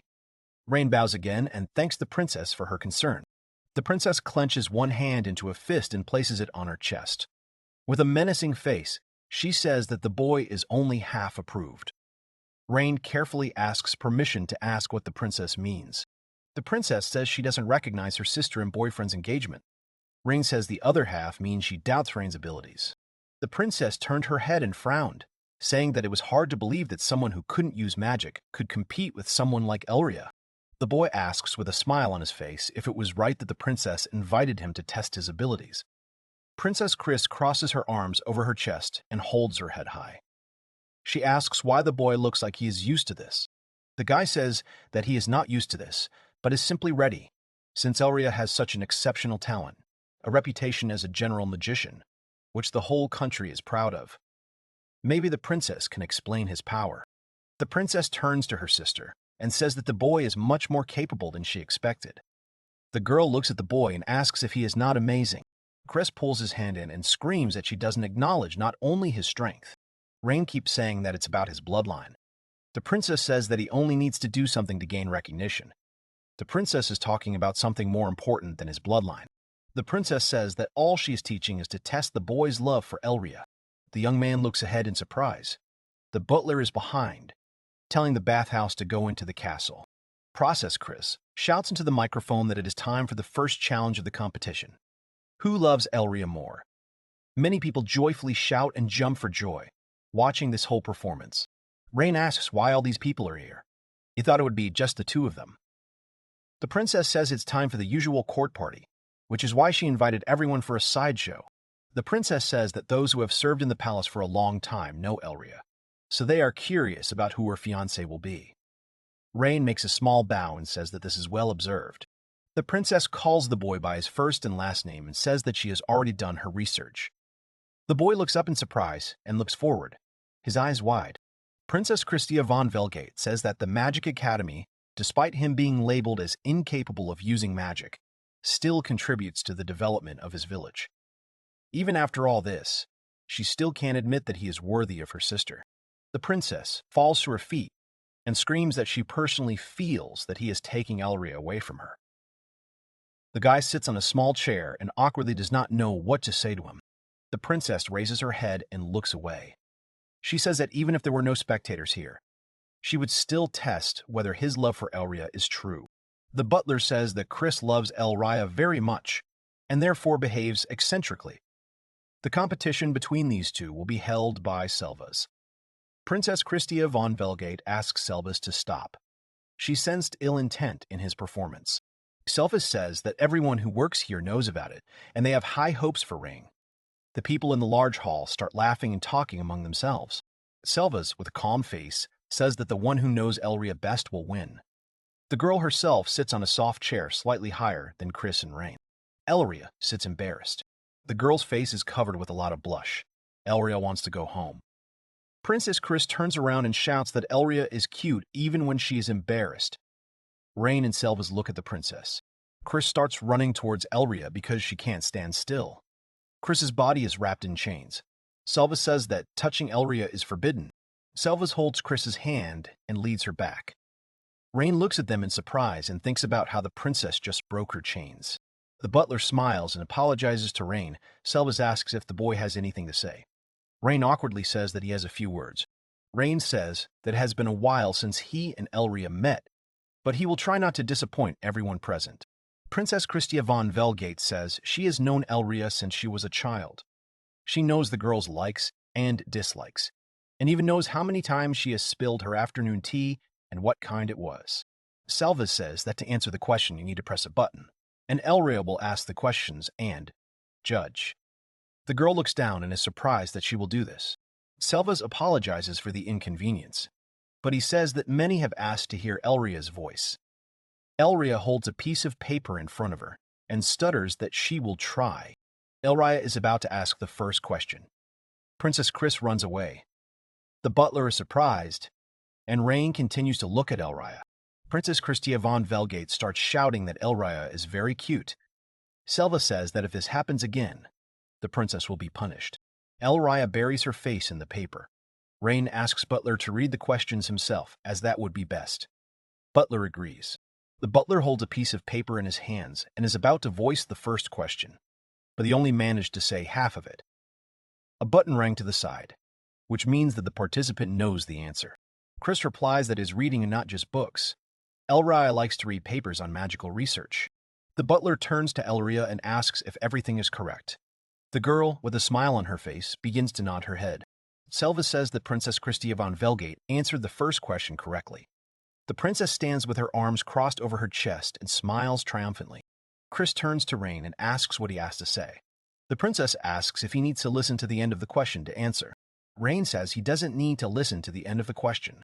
Princess Christia von Velgate asks not to tell her that Rain, Elria's fiancé, will not be able to answer any questions until the very end. Rain asks the princess not to worry about it. He was simply surprised by the princess's reflexes. Rain turns around and looks up slightly to where Elria is. The guy's face looks tense. Elria stands and clenches her fists. She believes that Rain will be able to answer all the questions. The girl's face is covered in a blush. Rain turns away. His face looks awkward. The guy understands that Elria has high hopes for him. The butler begins to ask the second question, but this time, he doesn't have time to finish. Chris interrupts him. The princess says that the answer is her favorite stuffed toy, the black dog, Wally. Rain looks away with a serious look and realizes that the princess is using magic. Rain recalls the speed that Princess Christia von Velgate showed in their first meeting, something he has seen in the past. Rain assumes that Chris is predicting the question and answering it.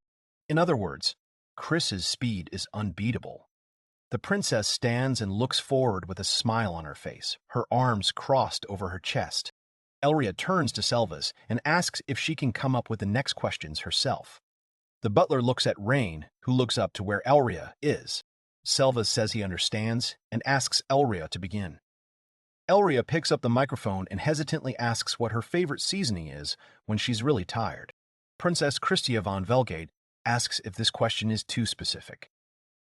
Elria says she doesn't think so, and that it was just something she was thinking about. Elria looks down at Rain, who is also watching the girl intently. Elria smiles widely. A slight blush is visible on her cheeks, and her eyes are bright with happiness. Rain presses the button and, lowering her head, says that Elria really likes salty things, so her favorite seasoning is salt. Selvas notices that Elria is very happy as she is jumping and waving her arms, and says that Rain gave the correct answer to the question. Elria voices the fourth question. The girl asks what she is guided by when choosing food in the school cafeteria. Rain, starting to get embarrassed, answers that Elria chooses food different from his, because she wants to split them in half. Elria asks question 5. The girl asks what she did after taking a huge bath with Millis. Rain blushes even more and says that the girl stayed near the dining room and bought desserts for both of them, and then ate them together with Rain in his room. Elria, her face covered in a blush, asks what she usually does before going to bed. Rain presses the button again and says that the girl rolls around on the bed, trying to make sure she has enough space to avoid hitting the guy. Princess Christia von Velgate asks why he is embarrassed if he says it himself. Chris, with a disgruntled face, says that these questions prove to them how close they are. She is sure that they still feed each other in private. Selvas says that they do it in front of the whole dining room. Selvas raises his head and with a slight smile on his face says that the next question will be the final one, and asks Elria to ask it. Elria asks what she likes.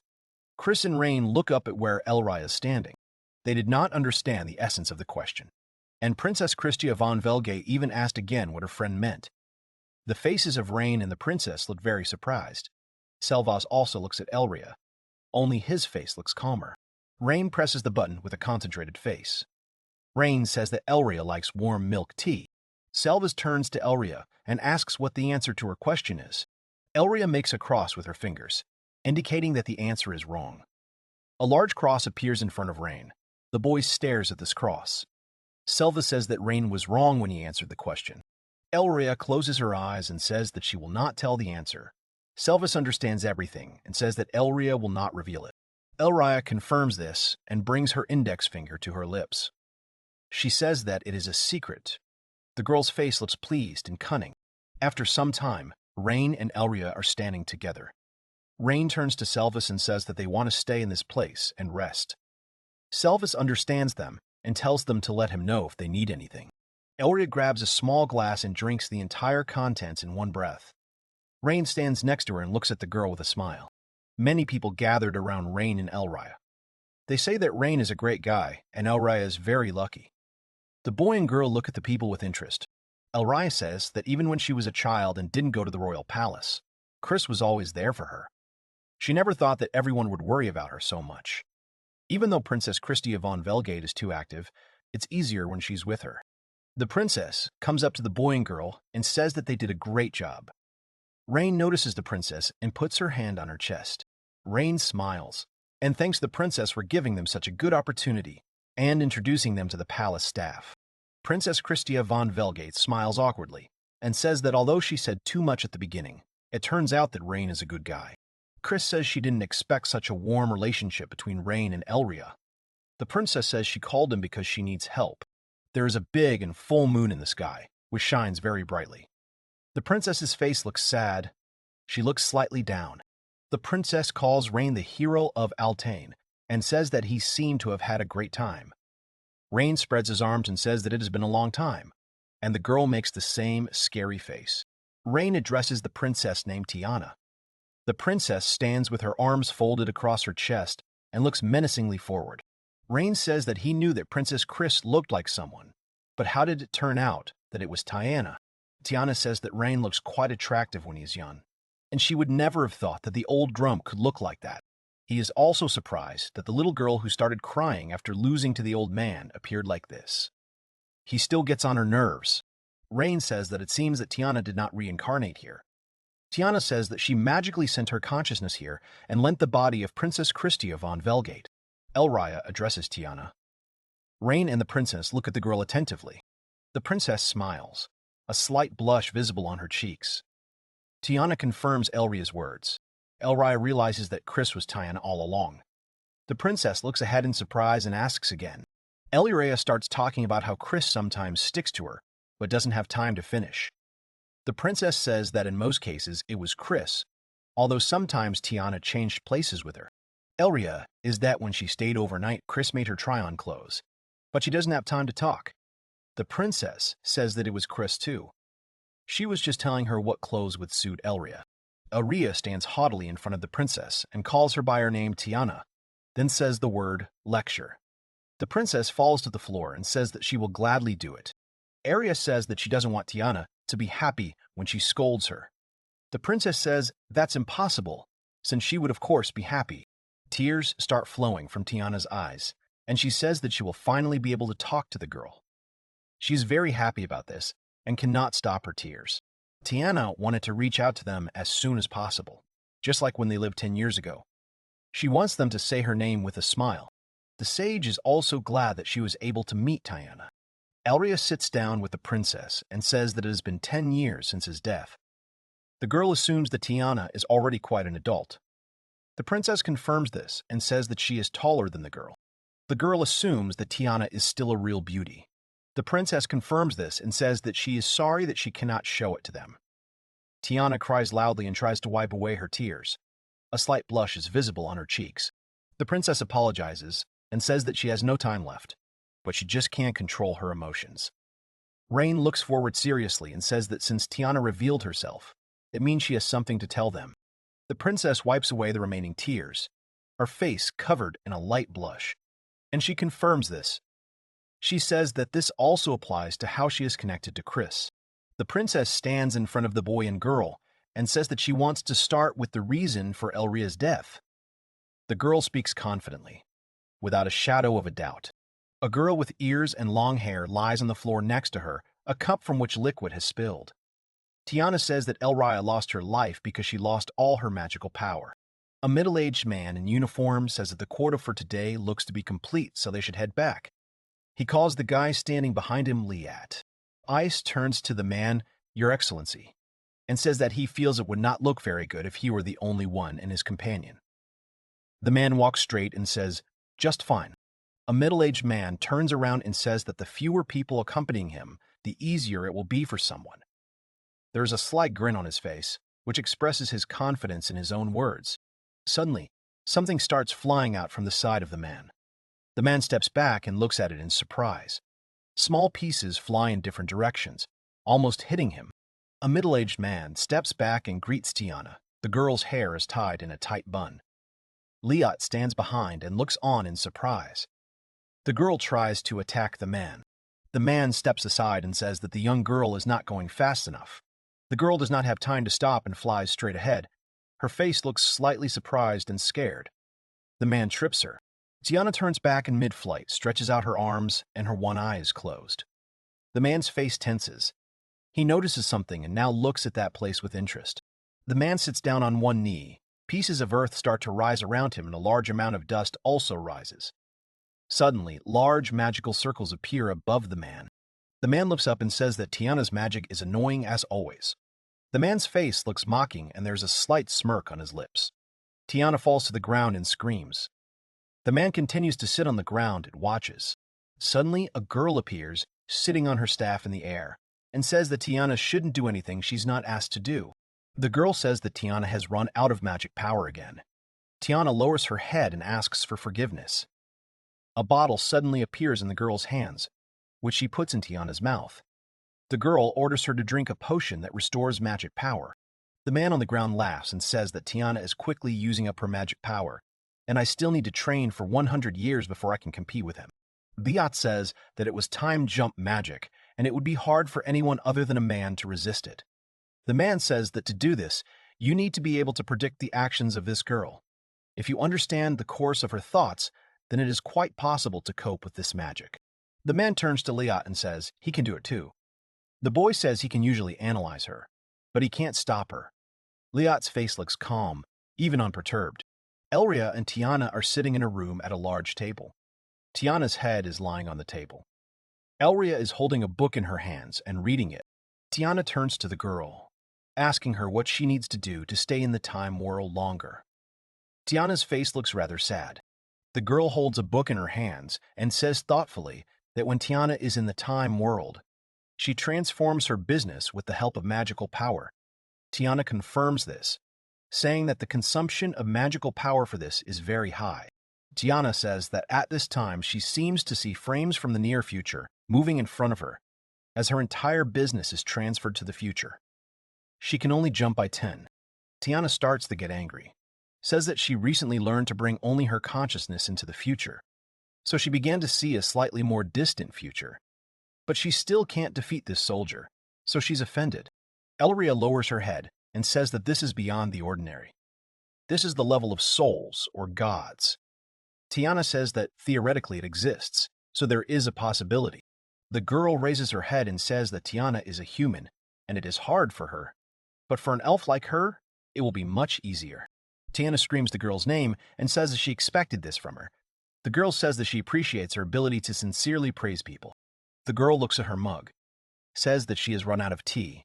Elria even gets a little upset about it.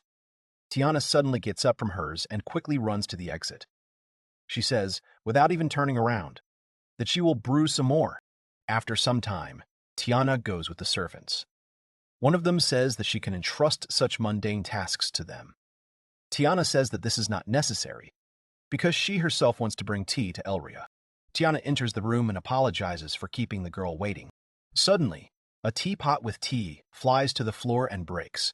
All the liquid that was in it flies apart, along with the shards. Elria is lying on the floor. Tiana is running towards her. The young girl's face looks very scared. One of the servants points her finger to and shouts something at her. This second servant runs away somewhere to the side. Tiana's eyes begin to fill with tears. She continues to scream, her eyes wide in shock. The girl continues to look at Elria, who shows no signs of life at all. After Elria's death, Tiana wanted to see her alive again at least once. Tiana sits over the girl's body and cries. Tiana was looking for a way to go back in time using time jump magic. Tiana stands with the staff of Elria in her hands and looks at it very intently. She hopes that with this magical item of Elria, this time, she will succeed. Tiana presses the staff to her cheek and closes her eyes. A faint smile can be seen on her face. Tiana floats in the air and finds herself in a dark room with many different pictures. One day, Tiana noticed that there was a hole in the tunnel of time. The girl turned her head and looked back, where something was sparkling. Tiana looked at this hole with interest. Tiana squeezed Elria's staff tighter and looked forward. The next moment, she quickly flies straight into this hole. After passing through this hole, Tiana found herself in the world 1,000 years later, in the mind of little Chris. The girl stands and watches as another little girl cuddles up to a woman. This girl turns and looks at Tiana. Suddenly, Tiana hugs this girl because she looks very much like Elria. In order to make this future a reality, Tiana inherited the role of the sage. The girl stands with a cape over her shoulders and stares ahead, her eyebrows slightly furrowed. They join forces with the remnants of Altain's army after they lost their hero. Liat stands, tears in his eyes. Liat and Tiana shake hands. They destroy the Altain Empire. Rain stands with his head down, his face looking very upset. Elria, looking ahead with interest, asks again about Altain. Tiana says that she is now trying to spread the magical techniques that Elria invented throughout the continent. Elria and Rain continue to watch and listen attentively to Diana's story. Tiana says that in order for her to travel 1,000 years into the future, she needs Chris as a vessel, and Elria's magical item, which contains her magical power. Tiana says that she cannot make holes in time. Rain's face, who is standing next to Elria, looks surprised. Elria herself listens with great interest to the story of Tiana, who is in the body of Princess Christia von Velgate. The princess says that the hole that was created in time does not allow to move back and forth. So, it can be said that someone too, either reincarnated or jumped in time. Therefore, Tiana had to first make sure that the hero was able to transform in this world before revealing who she really was. Princess Christia von Velgate actually didn't suspect anything either.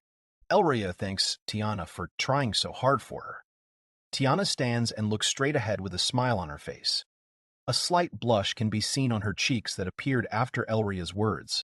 Tiana says it's time for her to go back. Elria says this united country they built is even more beautiful than it was 1,000 years ago. The girl holds the hand of the guy, who also looks forward with a slight smile on his face. The girl asks to tell the residents of the former Altain that they are now living happily in the future. Tiana smiles widely, tears welling up in her eyes and a slight blush on her cheeks. She says she will do it. She will convey to all the residents what the girl asked for. After some time, the princess and the girl are sitting on a large bed, surrounded by a large number of pillows. Princess Christia von Velgate throws one of the pillows high above her and says that they haven't slept together like this for a long time. Elria says she was surprised that Chris knew Tiana. Princess Christia von Velgate sits and looks at her sister with curiosity. The princess says that she doesn't exactly know Tiana. She's just another version of her. She had no idea that she was one of her great ancestors. Princess Christia von Velgate says that Tiana approves of her love for the girl. The girl crosses her arms over her chest, says that Tiana and Chris are like two peas in a pod. The girl says that the princess speaks a little differently. Princess Christia von Velgate says it's to make a certain impression. The girl says she didn't expect to hear that. The princess says that she is known as a strange-speaking princess. No one is surprised that she talks to Tiana anymore. Recently, she has also become known as a strange princess among ordinary people, and has become quite popular. Princess Christia von Velgate will not question Elria, because she has already learned a lot from Tiana. If she learns too much, she will have to change her opinion of Elria. Chris says that he will always be Elria's friend, no matter what happens, so that Chris can be there and help in difficult times. The princess starts talking about Rain. She says that she thought Elria could be trusted with him. Elria looks forward with a wide smile on her face and a slight blush. The girl with long hair thanks Princess Christia. Princess Christia von Velgate says she doesn't want any thanks, just that Elria would like to let her take a picture of her with one magical item. Elria doesn't want to be photographed because she won't be visible in the picture. The action takes place in the Royal Magic Academy of Vigalta. It is already dark outside. The stars are shining brightly in the sky, and in the windows of the houses there is a bright light. Millis and a young man with glasses are sitting in a room that looks like a cafe and eating. People are sitting at tables around them and waiters are walking around. Millis says that she is bored without Rain. The young man asks what the girl will do this weekend. Millis is happy that Wiesel asked her this. The girl says that she will go to the capital to have fun. Her face looks very happy about what she is going to do. The young man with glasses continues to sit on the chair and asks if Millis will go alone. The girl confirms this, still with the same smile on her face, and begins to fall backwards. Wiesel continues to sit in place. Millis lies on the floor and, getting up, says that Elria is not next to her and therefore she will have to go alone. The young man with glasses raises his hand and also asks to go with the girl. Millis stands up and is surprised. She asks if he really wants to. The young man says that he wants to collect material for a new magical object because he was of little use at the last exam. Millis begins to get indignant and, with a serious face, says that the young man in glasses helped everyone a lot. Millis says that Wiesel understands people's feelings well and is always there. The guy doesn't believe it and hesitantly asks if it's true. Millis continues to say that Wiesel is also very kind. Wiesel turns away abruptly. Millis worries that she said something wrong. The young man adjusts his glasses. His whole face is covered in a blush, and he says that the girl with short hair said everything the other way around. Millis and Wiesel are in the capital of the kingdom. Millis looks ahead. She says that there is a thing that moves around the city. Wiesel says that people move around the city on trams. Millis says she wants to ride a magic car. Wiesel says that magic cars cover long distances, are very expensive, and only aristocrats have them. And trams are mostly used in the city center. Millis says that it turns out that the boy understands more than just magical equipment. The boy says that this is common for a craftsman. The girl stops near the shop and says that she was born to come here. Her hands are on her hips and her feet are shoulder-width apart. The young man looks at the sign and is surprised that it is a black tea shop. A strange young man is riding in his carriage, notices a young man with glasses and a girl and recognizes them. He looks out the window with interest. The guy with glasses and Millis enter a small store. This guy opens his car door and tells his driver that he will need to go back alone. The driver tries to stop the guy by calling him sir. A girl and a boy entered a black tea shop. The girl says that she expected it to be very beautiful here, as it supplies directly to the royal family. The girl's eyes are shining brightly with happiness. The boy asks if brewing tea is a hobby for the girl. The girl says that it is not really, but from now on, yes, her face lights up with joy. The girl takes the box in her hands, says that this is suitable for Elria. There are special tea leaves here. The young man says that he drinks this tea sometimes, and it has a rather powerful effect. The girl says that if the guy says so, it means that this tea really has an effect, because it works and puts a lot of strain on his eyes. The young man says that he needs to be careful not to ruin his eyesight even more. The girl asks if his eyesight is that bad. The young man takes off his glasses, confirming the girl's words. The guy approaches the girl's face, says that he can see her face only from such a distance. The girl's face turns very red. The young man wipes his glasses and says that he needs to come up with something that can be put on right over the glasses. The girl runs away from the guy at a very high speed, without saying anything to him or turning around. A little later, a girl and a guy are sitting on a bench. The girl with short hair is drinking her cocktail, and the guy with glasses is simply holding it in his hands. The girl asks why the young man decided to take martial arts lessons from Rain. The young man says that it is not just interest, but the real reason was probably that incident in the academy cafeteria. That time, Rain closed him with himself, until Vermian could use magic, and then reflected it. The young man sits on a bench and looks forward. He says that he was offended at that moment. The girl is surprised. The guy in glasses says that his body refused to move then, and this is unacceptable for a magician, so he wanted to become stronger. Also, Wiesel says that he admires Rain. Millis puts her hand on her chest and agrees with the guy's words. The girl began to drink her cocktail and think about how she was worried, about how Weasel liked her. The girl looks very worried. Vermian approaches his friends and asks them to tell him more about what they were just discussing. The guy has his arms folded across his chest, and the guy himself looks arrogantly at the girl with short hair and the guy with glasses.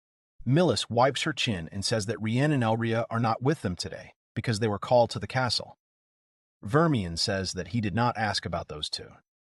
The boy stands and asks Vizel if he takes lessons from this commoner. Elria says that this is nothing unusual. Rain and Elria always guide them when it comes to magic. Vermian asks them if they know what will be in the situational exam this month. Vizel replies that it will be group work and preparation for the comprehensive exam next month. Elria looks at Vermian and awkwardly, slightly stuttering, asks if it is necessary for there to be 5 people in the team.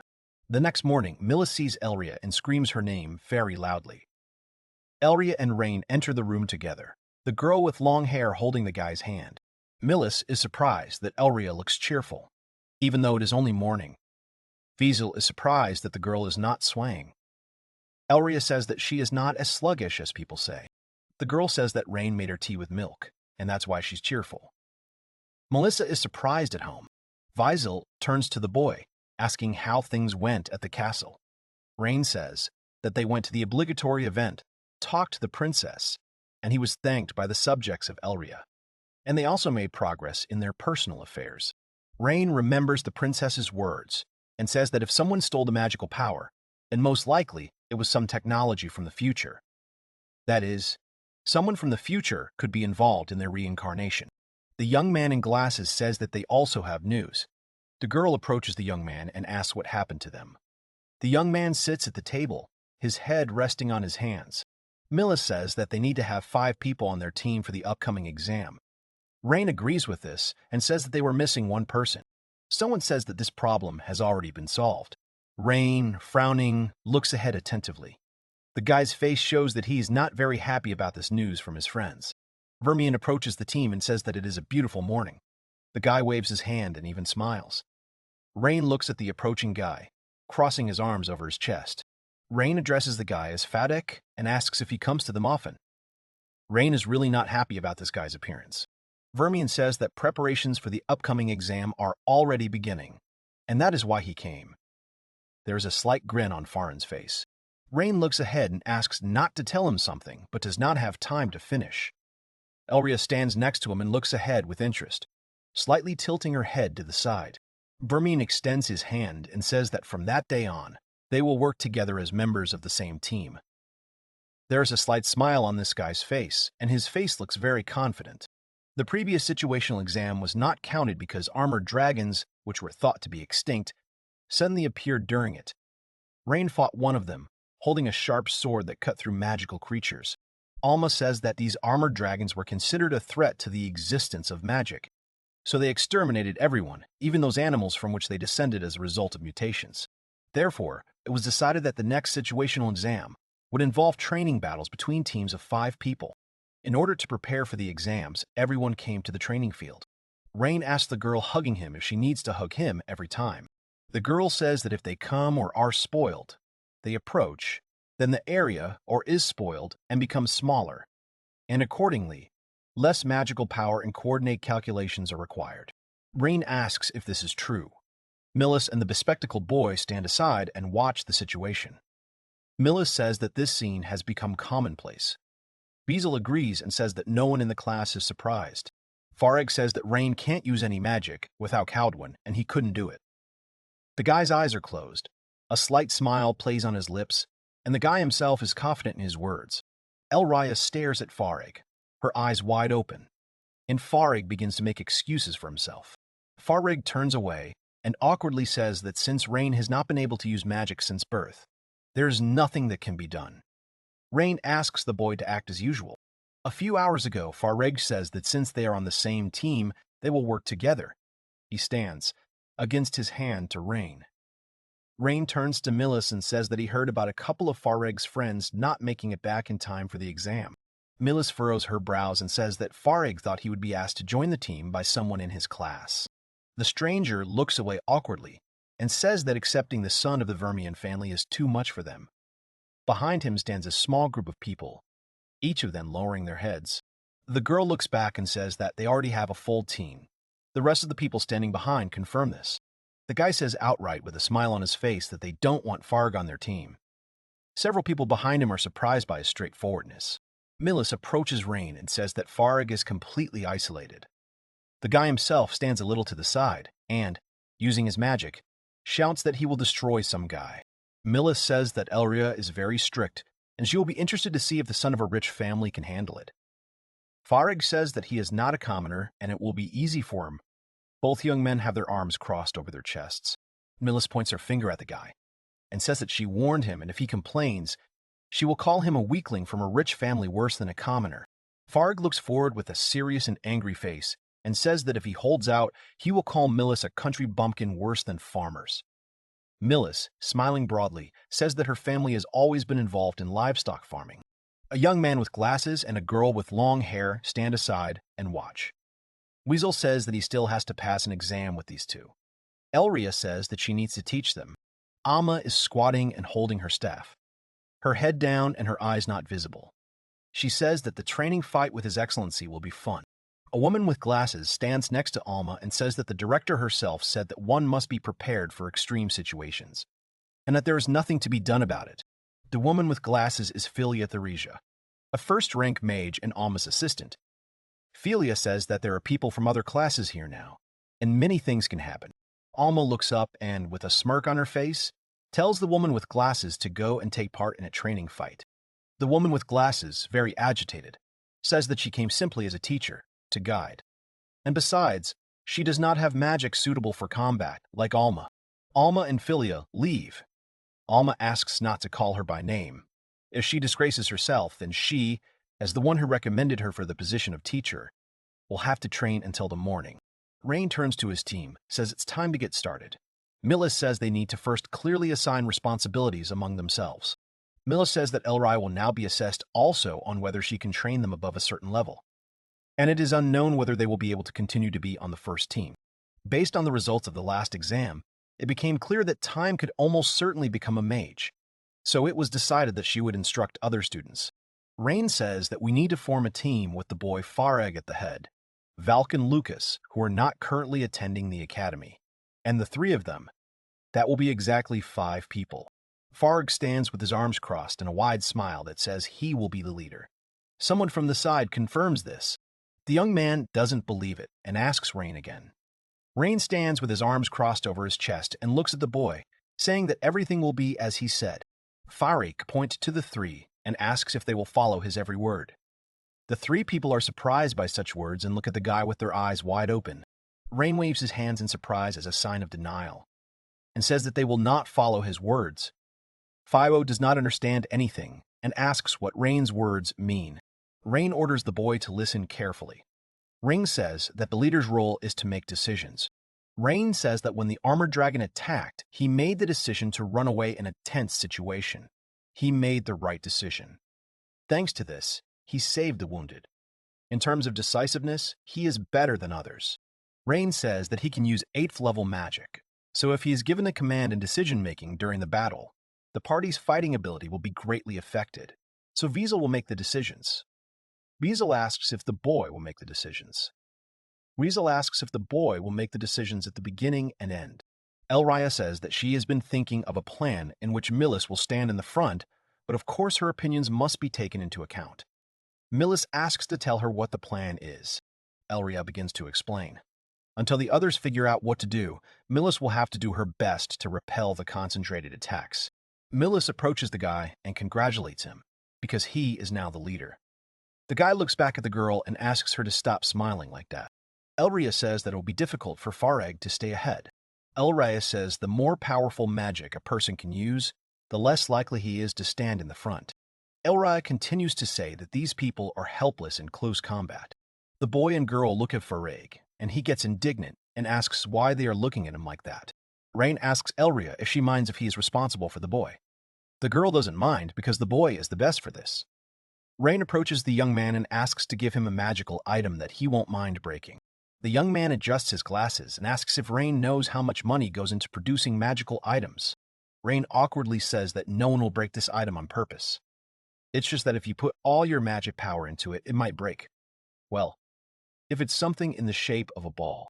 The young man with glasses says that he has a prototype that did not live up to his expectations. His face looks slightly uncertain. In Rain's hands, a sword appears, and he looks at it and says that it is quite good. Rain points the tip of the sword slightly to the side and looks in the other direction. Rain turns to Farag and says that it is time to begin training. Farag stands in front of Rain and asks what he can teach him if he can't use magic. Rain says that even if he can't use magic, he will hit as if he can. Rain puts the ball on his shoulder and says that if Farag can win, he can fulfill his request to the best of his ability. Farag smiles and looks sideways ahead. He says that this is already interesting and agrees to the training. Both guys stood at a fairly large distance from each other, and Rain said that here you cannot hold back and use magic to its full potential.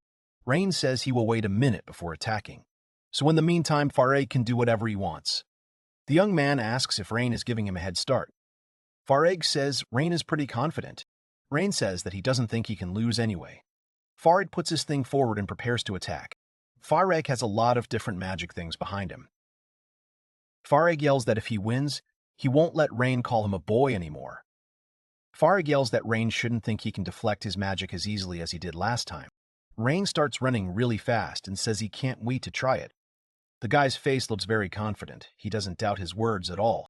Farag looks ahead in surprise and is about to ask a question, but he doesn't have time. Rain runs towards these magical balls and runs through them.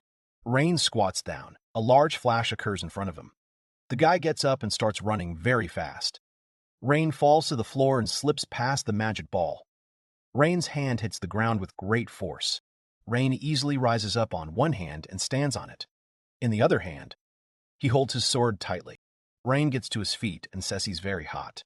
The boy aims well, but he can't cover his weak spots without using other magic. Rain points to his face, throws his sword over his shoulder, and he asks if that's where the boy is aiming. The boy starts screaming loudly, his brows furrowed. He says that he is aiming exactly where Rain pointed. Rain dodges the boy's attack and says that it's a direct hit that's so easy to avoid. That's what your quick attack is. The boy stands, holding his sword forward and looking straight ahead menacingly. Rain continues to say that the young man himself knows everything. Rain says that the spear of flame is just a decoy, and in reality, there is something else. Rain swings his sword and dodges the attack, saying that the boy still controls the fire that is concentrated in his blind spots behind him. Rain stands in front of Farag and says that the idea itself is not bad, but he still needs to work on mastering his magic. Otherwise, because of the burning sound that rushes along with the flame magic, his attack is not very effective. Farag lifts his face, his teeth clenched tightly, and asks what Rain meant. Farag looks quite angry. A large magic circle appears beneath Farag, containing many different figures. Farag stands in the center and shouts that he must be strong, unlike everyone else. Farag's face is twisted with anger. He raises his sword above his head and tells Rain not to dare put him in anything. Behind the young man, a large layer of dust rises up as the boy calls upon the destructive army of flame. Rain continues to stand still and look up slightly. He says that a minute has already passed. A small smirk plays on Rain's face. Rain thrusts his sword into the ground behind him and with one blow repels the boy's attack. Rain's expression doesn't change at all. For him, it's easy as pie. Farag's magic flies straight at him and he staggers back, screaming. Rain continues to fight the fabric's magic. If only he had mastered swordsmanship, he wouldn't have to face something like this. Farag looks ahead, his brows furrowed and his teeth clenched tightly. He is wasting his talent. Rain continues to fight against Farag's magic. He holds his sword tightly in his hands and flies past the fire troops. Rain lands on the ground next to Farag, who is sitting on the ground. He says that his reactions are working well. Rain needs a little training, and then he will be able to express himself in battle. Rain looks down, his sword slung over his shoulder. He says he sees that Farag is capable of learning his swordsmanship. The boy looks forward in surprise, his eyes wide with shock, and asks about the sword again. Elria, Milia, and Wiesel stand to the side and watch the two boys train. Elria says that Reina is having a lot of fun. Milis asks her to repeat it. The young man adjusts his glasses and says that after all, Rain stood alone against this guy who was from a rich and well-known family. Elria says that Rain wanted to help the Lord because he thought he was a difficult child. Elria says that in addition, no one taught Rain any techniques in his past life. Millis looks at the girl in surprise and asks if Rain was really that strong out of stupidity. Elria thinks that Rain was taught something other than combat skills like military arts and strategy, but there was no one who could master his fighting style. So she thinks that Farag was a good fit for Rain. The girl with long hair says that Farag is also impudent, so Rain wants to correct his character. Millis agrees with him, because it is so like Rain. The boy with glasses is worried about his magic items. The girl with long hair offers to have a training fight on her face. A wide smile. Elria stands with her hands on her hips. Millis and Wiesel are quite scared. The girl says that this is the most terrible feature of a girl with long hair. The young man does not understand why Elria has a strange desire to fight. Elria says that if it hurts, they will never forget and will fill it in just as quickly. This is the most effective and best way to learn. Millis does not believe that she just heard this from the lips of a sage and asks. Maybe she is not a sage, but a sergeant. Something big appears above the heads of the three people, and all three look up. Someone asks if there are people from his class here. The girl sits on the dragon and asks which tower they are from. Millis shouts that they are from the East Tower. The dragon lands on the ground. The girl says that the Western Tower is on the other side, but she didn't believe him when Rafika said that she needed to go here. A girl comes down from the dragon and greets everyone. She says that Rufus is Lilas from the Celios Federation. The bespectacled boy says that Celios is a country that excels in summoning magic, and it turns out that she is a student of the Western Tower. Millis says that she seems to be called the Dragon Princess, but she only looks like she is 12, 13 years old. The girl who just arrived bends slightly and looks forward with interest. We are asked why one of them is hiding from her. The boy and the girl look back. Elria is hiding behind the short-haired girl. Millis looks back and says that Elria has a strange habit of hiding from strangers. A small smile appears on Millis's face. Rufus puts his hands to his cheeks and exclaims that Elria looks like an animal. Rufus looks very cute. Rufus starts running around in circles and says that the girl has very long and beautiful blonde hair. She asks if she also took the entrance exam. Rufus runs closer to the girl and says that she heard that there is a man so strong that he is called the reincarnation of a sage, and she was impatiently waiting for the opportunity to meet him at the academy. Rufus shakes Elria's hand and starts shaking it really hard. Jury thanks the girl, and she says, of course. Elria says that she also heard in the child who managed to make contracts with the dragons, the protectors of the session, and thought it was incredible to exclude them with all. 4 such happens for the first time. Stories told her that possessed. You can see them live. Rufus smiles widely, and his eyes are closed. She says that all 4 dragons are here nearby. Intenkale sleeps on the clouds. Malavicum drifts on the sea. Framovite amuses itself by rolling on lava. Magniphimos basks in the sun on the plain. Elria says it sounds interesting just to look at it. Millis says it's really cool, and she'd like to go on a trip abroad at least once. Rufus says that the most important thing for her is this little one. She goes up to the dragon and starts hugging him. The dragon makes sounds. The girl with long hair asks Rufus if this dragon is a steel dragon. Rufus is surprised that the girl with long hair knows. Elria says that she does not know the scientific name. Rufus says it's a Valensfirm, a type of large-class flying dragon family of other dragons.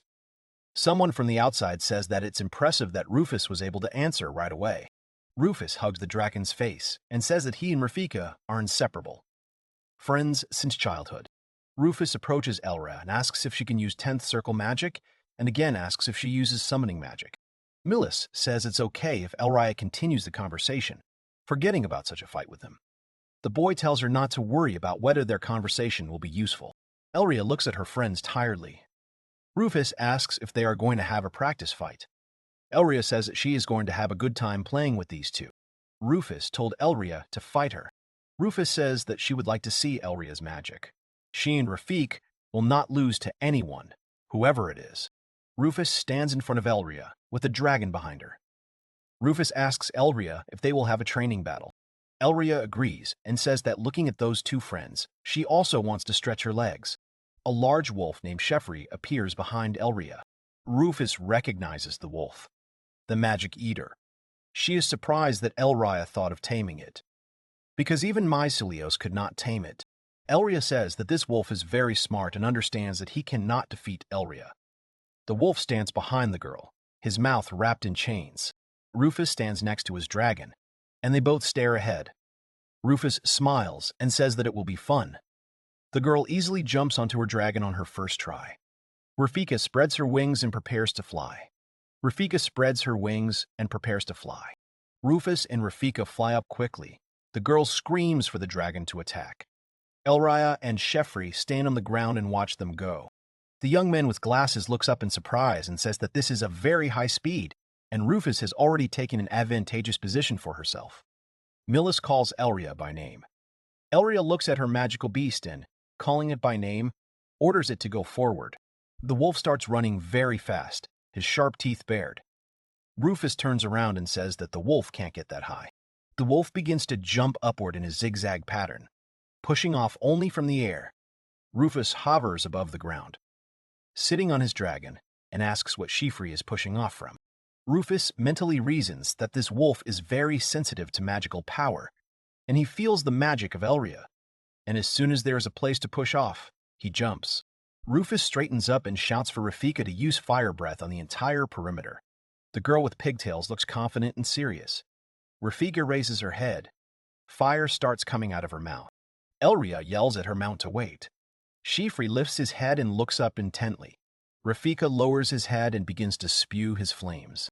Rufus closes one eye and covers his face with his hand, saying that it can't be that air pressure provides a foothold. Elria yells, frowning, for Shefri to move forward. The wolf jumps onto the dragon's back. The girl and Rafika turn around in surprise at the beast. The dragon begins to fall rapidly downwards, with Shefri still sitting on it. Rufus shouts for Rafika to calm down. Elria stands to the side and looks at the place where Rafika and Rufus landed with great force. Millis is worried about Rufus and asks if she is okay. The young man with glasses says that Elria is as helpless as always. Rufus stands next to the dragon and strokes his head, calling his name. Meanwhile, Elria calls Shefri and orders him to come to her. The wolf approaches the girl, and she says that Sherry did well and calls him a good dog. Elria sits next to the wolf and says that he's a good man for waiting. Weasel peeks out from behind his hiding place and says that Shefri looks like he is ready to bite Elria at any moment. Elria rises to her feet and, looking at her animal, says that it feeds on magical power. Elria turns to Rufus and tells her to cancel Rafiki's summoning. The girl with long hair says that Shefri ate too much magic power, so Rafiki's soul may not be able to withstand it. Rufus stands next to the dragon, placing his hand on it and saying that they are not finished yet. Rufus's face is distorted with anger. Her eyebrows are furrowed. The girl says that her dragon will never lose to anyone. Shefri's eyes widen, baring his sharp teeth. Shefri stands in front of Elria and growls. The dragon Rufus begins to spew a large amount of flames, which are directed straight ahead. Shefri covers Elria with himself and takes all the flames on himself. Elria screams the name of her animal. Elria holds her hands out in front of her. Her brows are furrowed and she stares ahead, a small glint of horror in her eyes. Elria stands still, her hands outstretched along with her staff. She looks forward. Her face looks sad. The girl with long hair frowns and calls out the name Rufus, saying that it was too much. Elria says that the wolf's body is made of magical powers, so he will not die, but such strong attacks will regenerate his soul in such a fight, which is unacceptable to the opponent. Rufus looks ahead. She says that the trial fight is the same as the real one for her. Elria calls the girl by name. Rufus starts to say that he and Graphics want to do something, but he doesn't have time to finish his thought because someone interrupts him. Suddenly, a column appears between the dragon and the girl and is thrust into the ground with great force. The girl with pigtails turns and looks at the column in surprise and asks what it is and where it came from. A woman with glasses named Philia appears behind the guy with glasses, and Millis, stuttering slightly as she apologizes for the intrusion. A hand lands on Elria's head. The girl's face looks slightly surprised, her eyes wide. The owner of this hand says that he was the one who called Philia. Elria raises her head and looks at Aaron, who just arrived and also looks at the girl with a smile. Philia says that as far as she understood, they were conducting a trial fight, but the magical beasts in the roof are very likely to be in danger if the fight continues, so she suggests ending this fight. Philia, we continue talking, despite the fact that Rufus is about to object to her. Rain calls the girl the Princess of Dragons and asks her to listen. Rain says that if Rufus wants to find out who is stronger, then she needs to retreat this time. Is it worth sacrificing her precious dragons for one victory? The girl with pigtails turns to her dragon and calls him by name. The dragon's head lies on the ground, and he looks at his mistress attentively. Rufus sits down in front of the dragon. He thanks him. The dragon begins to disappear, and the girl tells him to have a good rest. Rufus rises to his feet and says that the price of victory is not important to them. Rufus stands with his head down and says that victory is the most important thing to them. Rufus turned and walked away from everyone. The team stands and watches her. Sympathy is visible on some faces. Sometime later, in a large house, Elria is sitting on a sofa in a spacious room. Here, he hands a cup of tea to Yulia and says that she looks more absent-minded than usual. Elria takes the cup and continues to sit on the couch. Next to her stands Rain, who is knocking back his drink. Elria says that she has thought about Rufus. Rain says that when he looked at the Dragon Princess, he felt some nostalgia. Elria looks up for some reason and asks again about nostalgia. Rain says that in Altaina, it was normal for children to become soldiers, and the children understood that it was a good excuse to get rid of them. So they tried their best to achieve something to survive. Rain says that the Dragon Princess had the same look as those children.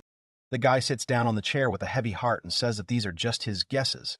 He goes on to say that it looks like the girl came to the academy with a lot of time on her shoulders and the determination to do something. The young man looks ahead and remembers what he wanted to ask the girl with long hair. The boy asks if the little beast sitting on Julia's lap is the same beast she summoned again. The little beast makes a sound when Elria says that she is giving it magical power as thanks. Elria says that the body of such beasts is made of magic power, so if they are made small, then the consumption becomes less. The guy says that it does not look very impressive.